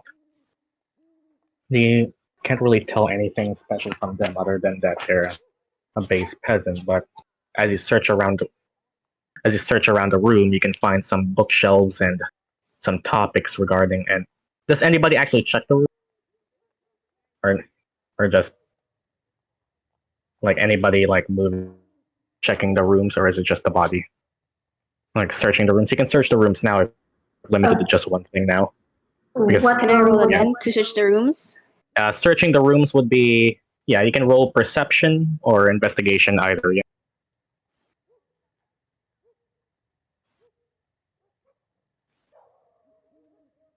So either perception or investigation could really work. And H here can roll me a perception check as well for keeping watch. That's 9.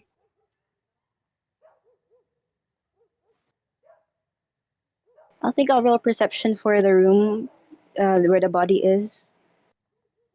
Yep. You can. Oh, that's a 21. Finally, goddamn. Nice. And okay, is that well? That's a 21. You're gonna find this anyway. As you search the rooms and you search the abandoned house for anything that might be of value. First of all, is you move around and you search for the possession this man might have had. You actually find a pouch of. Let's see here. You find a leather pouch which doesn't look to have been used anymore. That actually contains 7 gold. Of you find a pouch that contains 7. Probably this man's belongings. If you wanna take it, give it someone else, give it somewhere else, or whatever. The others can have the gold. Mark found copper. But what you do also find is on one of the shelves you find that seems to stand out from the rest, while everything else is bound in like common leather and hard covered with basic parchment. You find what a maroon bound like a maroon comb which has like golden linings and golden lace seems to stand out from the rest on the bookshelf. Now that you've had the time to search around and investigate it, you see. Oh, does somebody say? Does anybody want to keep it? You We find should you find keep. yeah you I find think we you need find to that not keep it, but mostly keep it safe for now. It seems important with all that gold lacing and all. it's not it's actually it's not locked, so you can open it. But from what you can tell, first of all, you're only seeing the spine of it. You haven't pulled it out from the bookshelf yet. And who's closest to the bookshelf? Who's closest to who? To the bookshelf right now. Oh, and well, What's that 16 for? Oh. What did you roll for?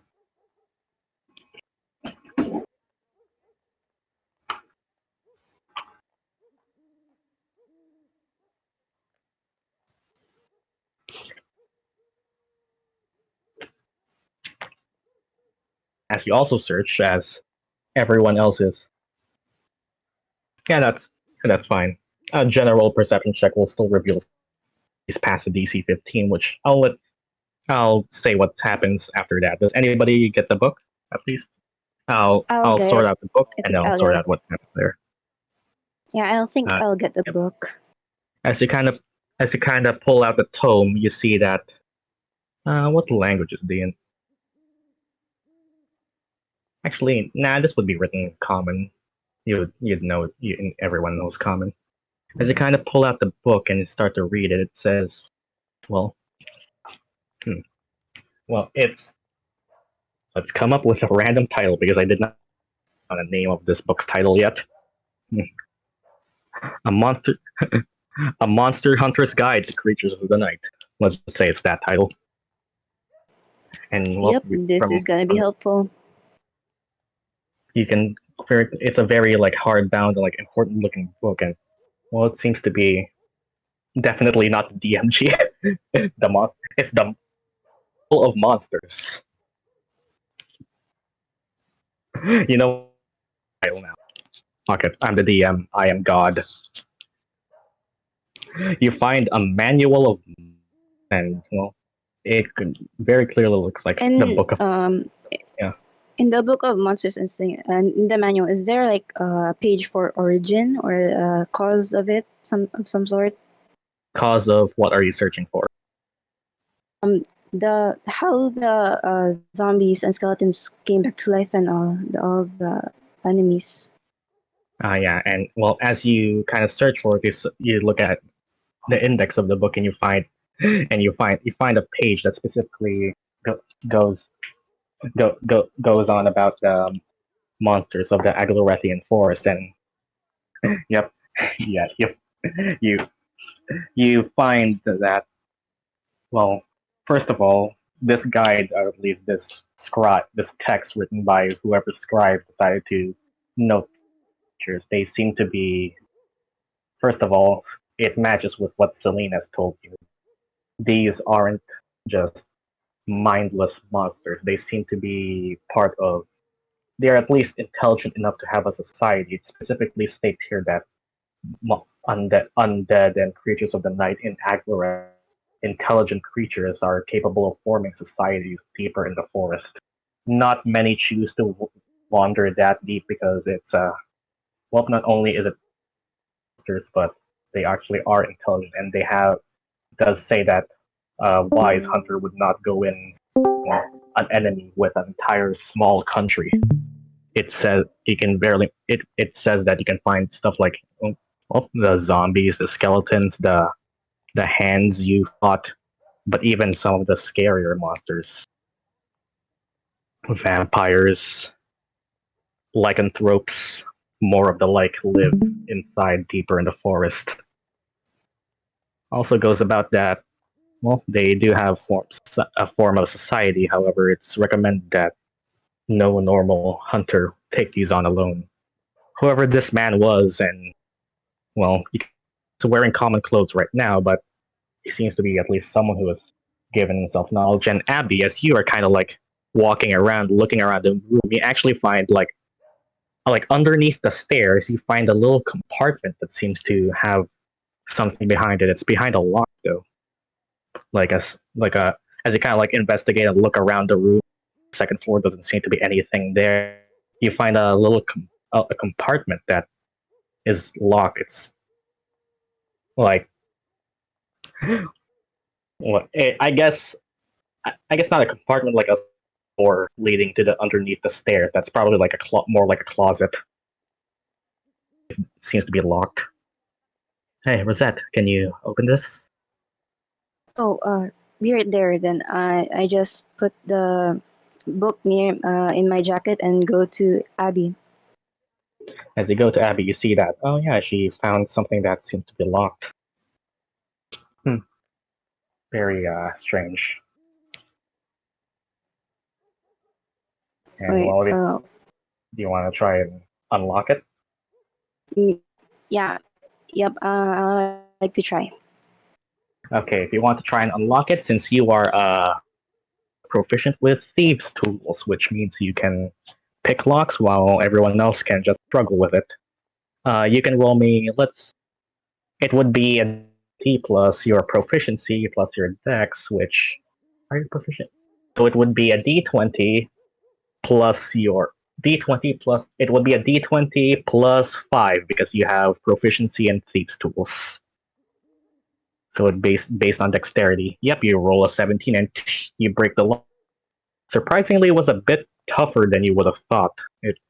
This whatever is behind this seems to be at least protected, and you pull it open, and first of all, what you can see, it seems to be adventuring gear, and as you kind of like pull it out, first of all, you pull out a set of armor that actually it looks like leather, but it's like studded with like small set semi-spheres of metal, while there seems to be like a sheath blade of them decorated with an ornate, I guess, scabbard. That's the word.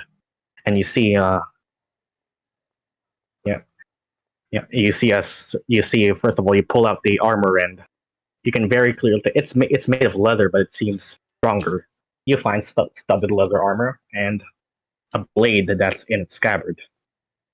Studded leather armor is better than leather. Yeah, you find the dead dude stuff. Oh, is that all in the compartment? Nothing else? And yeah, you find basically what was probably his gear. You could tell he looks like he's wearing commoner's clothes right now, or whatever he was. He probably some sort of hunter or something. May I Can I perform? And you find studded leather armor, which leather gives 11, studded leather gives 12, so it's 1. And you find a blade that looks to be a curved one side, and the scabbard of it is pretty detailed and ornate.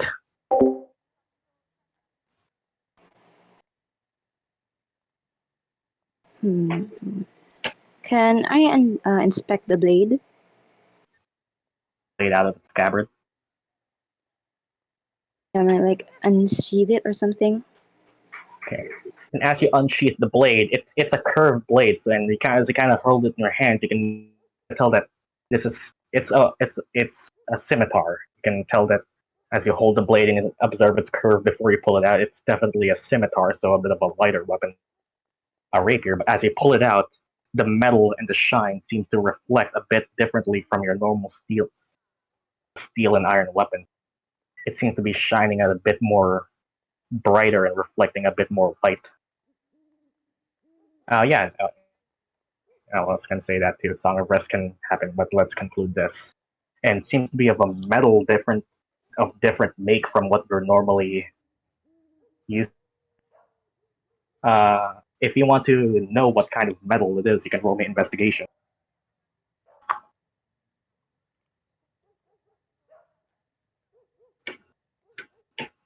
That's like still D20, right? D20 plus your investigation, yeah.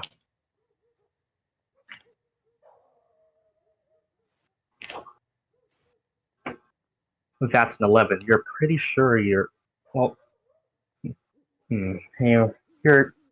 quite sure. You feel like you know what kind of metal this is, but you're not. It's on the tip of your tongue. You feel like you get it as if, yeah. Could I try? Yep. Investigation check. As you're kind of like observing the metal, know what it is.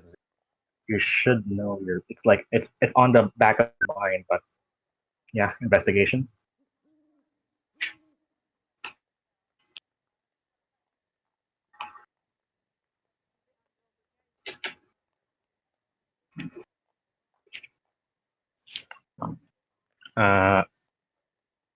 It's your investigation, so oh yeah, so alright then, so either way it's enough. As you, Abby, observe the blade Rosette is holding, you're kinda like, this metal is what's it made of, and you clearly see that what Rosette is wielding is a silver blade. It's it's a scimitar that's made of silver, specifically the metal. And well, yeah, silver. We all know what that's for. Actually, yeah. Roll me your basic. Roll me a religion check. If Rosette can roll it too. Rosette. What? If Apollo, Abby and Apollo, or Abby and Rosette or Apollo, and that's yeah, silver. You kind of piece it together. This man has some gear that was probably meant for going. Okay, this man had some gear that was probably suited for hunting monsters of the forest. You find a book that's a detailed guide of the biology and some of the monsters of the Aglorethian forest, and you find a silver blade. You, Abby, you've had experience with these types of blades from putting together a monster hunter, forest of the night blade made of silver. You can tell that some monsters are a bit more magically resistant to weapons that are not made of specific metals or magic. Creatures that are scarier, stronger of the night generally either resist normal man made weapons unless they're magical or made of silver. Yeah, werewolves. D&D also has that. Werewolves, vampires. You kind of you can kind of look back to the book and open their pages, and yep, it says right there. These creatures will either be resistant or straight up not be hurt by non-silvered or non-magical weapons. So you can kind of tell that this man knew what he was doing. And you also find studded leather armor. If someone wants to, they can wear that.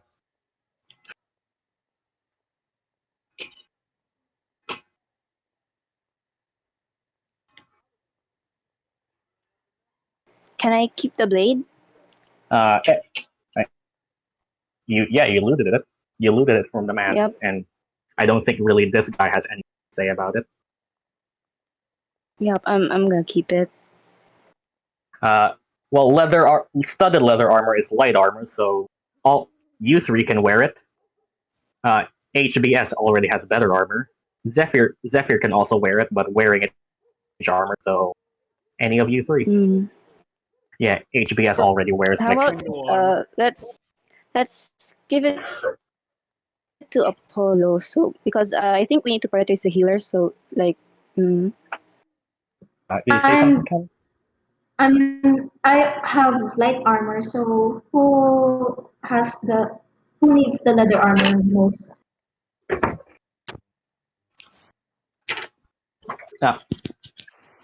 It's studded leather. It's better than leather. Leather is just 11. Studded leather is 12. So it's one better than any of. Basically, whoever of you three wear it gets +1 AC. If you replace your normal armor.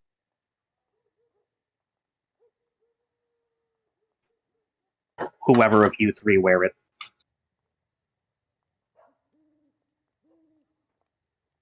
Would you like to have it, Rosette? hmm. Okay, I'll have it for the Wait, meantime. yeah. You'll wear it for now. It's okay. Who wears it then? Paul, I'll wear it, yeah. Apollo.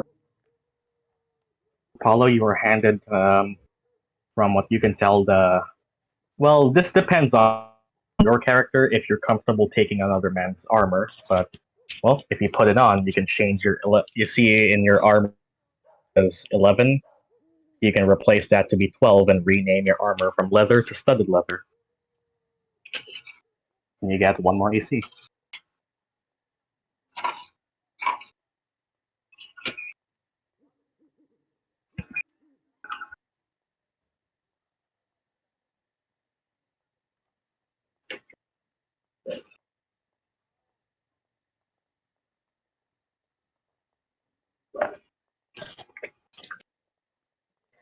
Okay. Okay. Well, as everyone seems to be resting and HBS and Zephyr are keeping watch, everyone may take a short rest if they want, unless they want to do something else. Yeah, I'll take a short rest. Did Apollo already did his Song of Rest? Yeah, Song of Rest happens during a short rest. So Ah, Apollo does the song while doing the short rest. Spell slots, yep. Warlocks.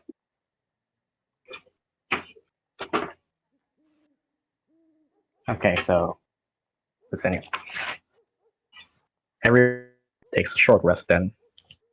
As you all just kind of spend an hour patching yourselves up with the gear you. I mean, up to you what you do with a rotting body here if you do something with it. Because a short rest is minimum and spend an hour over here while What is the song? What the song does? Song of Rest. Okay, let's see here. It's a bard ability which basically adds I think it's a d6 of extra healing to a short rest. Okay. And let's read here. Song of Rest. Let's find here. You can use a soothing. Okay. If any of you here's. Yep, it's just straight up a 1d6. So Irie, roll me a d6. I mean, I guess we can. I'm gonna use just a 1d8. So Yep. short rest. Yeah, Oh, max. max. Okay. Yeah, 1d8. So this is how short rests work for everyone else who is learning about short rests for a short time. Yeah, it's basically a power nap. All of you have 3 dice that you can spend to heal yourselves depending on your class. I think, yeah, everyone other than HBS has 3 d8s that they can spend. So, uh, so actually, BR. Ken, can you do me a favor and just teach them about short rest for a bit? I'm being called. Sure. So basically, All right, how it sure. works, a short rest works that you have a pool of dices that is up to. It depends on your level. Since we are all level 3, we have up to 3 dices. Your dice is your hit dice. For example, my hit dice is d8, like all the warlocks, the clerics, the mods. While, for example, Mark, since he's a fighter, he has a d10. Wait a second. You can roll them. What I mean is that you can choose to roll 1, 2, or 3 of those dices, add your constitution modifier to them, and heal for that amount.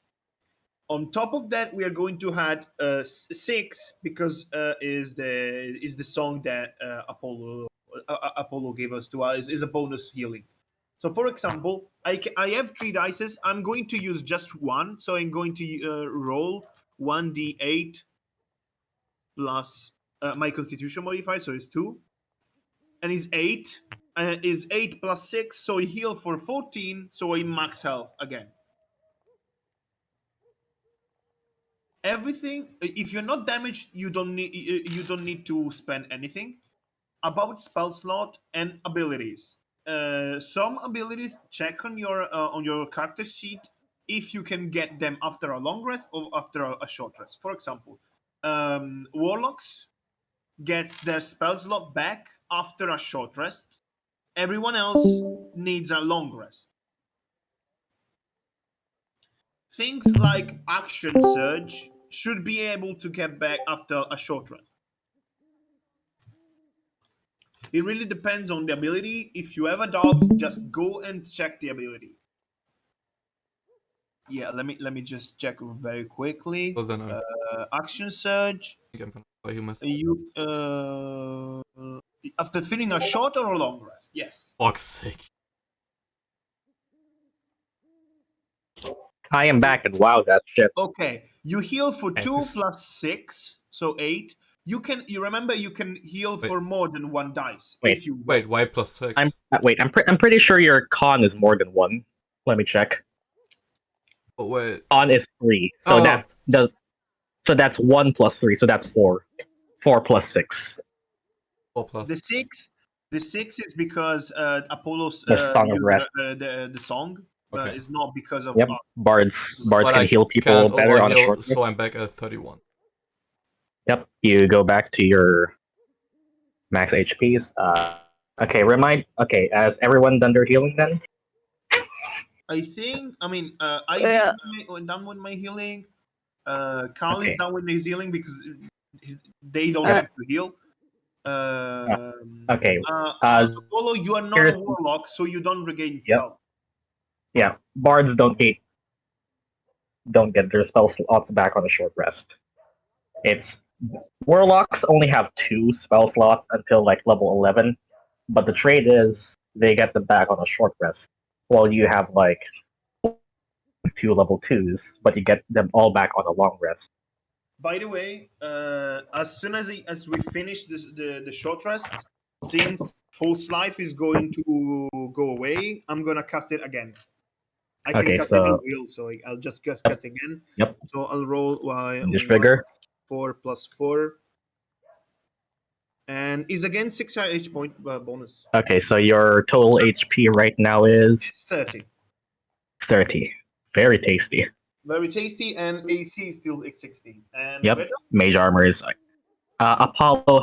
How much is your HP now, Apollo? Just keeping track of them on the tokens too. Apollo is at 18. Yep. Oh yeah, you have 0 con. Yes, 0 Yeah, Apollo has 0 con. Oh man, They're very squishy, squishy. and I think Rosette should be at 21. I think. Correct, Johnny? Yeah, I think so. Yep. Okay, so Apollo wore the stud leather, correct? Yep.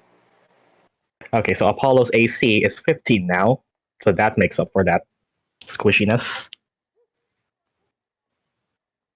Okay, and well, you get a silver scimitar out, and well, as the long rest, not long rest, as the short rest seems to finish, HBS and Zephyr, you kind of feel as you all keep watching for an hour that the calm seems to have gone back for a bit, and you have, if you want to check on your allies, you have allies. It seems for now it doesn't seem to have been going on for too long. I What does the guess. party do? I think we should inform Zephyr and HBS about what we found in the house. Yeah, you can all do that. They're just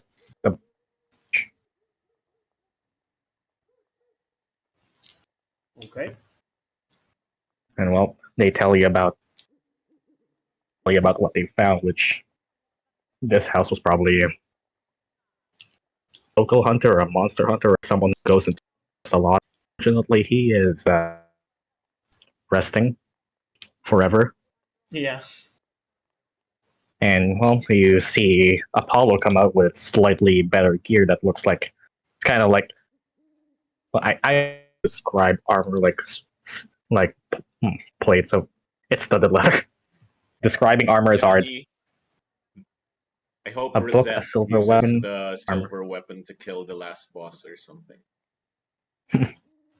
Oh yeah, who takes the That's what I'm hoping. scimitar? Who's the most skilled here? Skilled person here. Scimitar is a D6. So a rapier is a D8, but a scimitar is something like it's a light weapon, which means you can use it for dual wielding. So you can do like a scimitar and a dagger.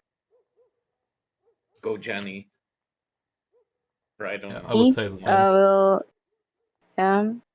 Everyone here can hold a scimitar, I think. The scimitar is a martial weapon. Actually, oh yeah, why did I think of? Well, yeah.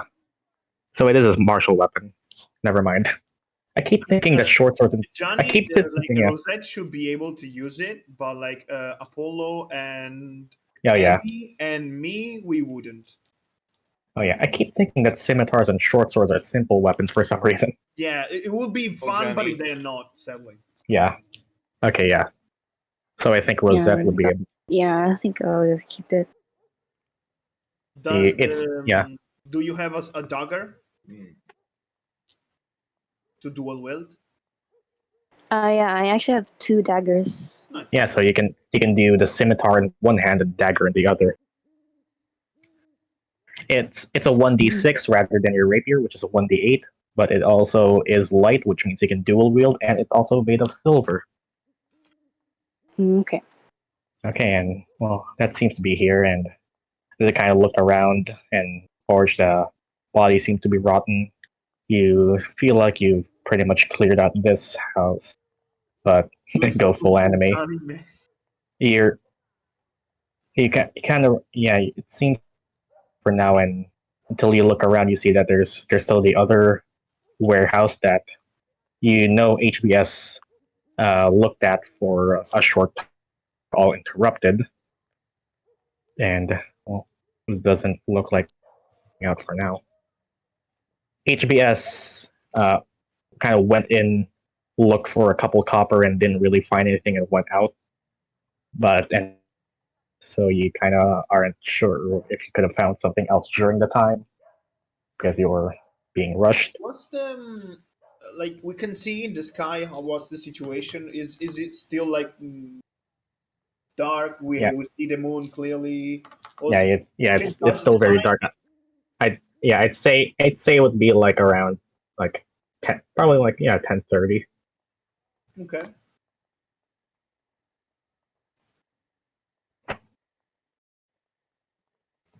Where does the party want to go next? Was there a direction, What, like specific direction where the I guess monsters our came from? mission is just to keep watch. Yeah, I'm just saying if you want to do anything before we close curtains past time. We speed up time. I'm just Okay. going to stay there in the main in the road and just keep checking around if there's someone's coming. Yeah. Okay. Where does everyone else go? Do you all just stay in the house? I'll sit on the porch this time. Yeah, same. Or Okay. lean on like one of the posts or something. Can I bury the Yeah, man? you can bury the man. Yeah, I was waiting for people to do stuff like that because you're just leaving this body here. Yeah. And that's like the kind of stuff I was waiting for. I don't want to have him rotten there.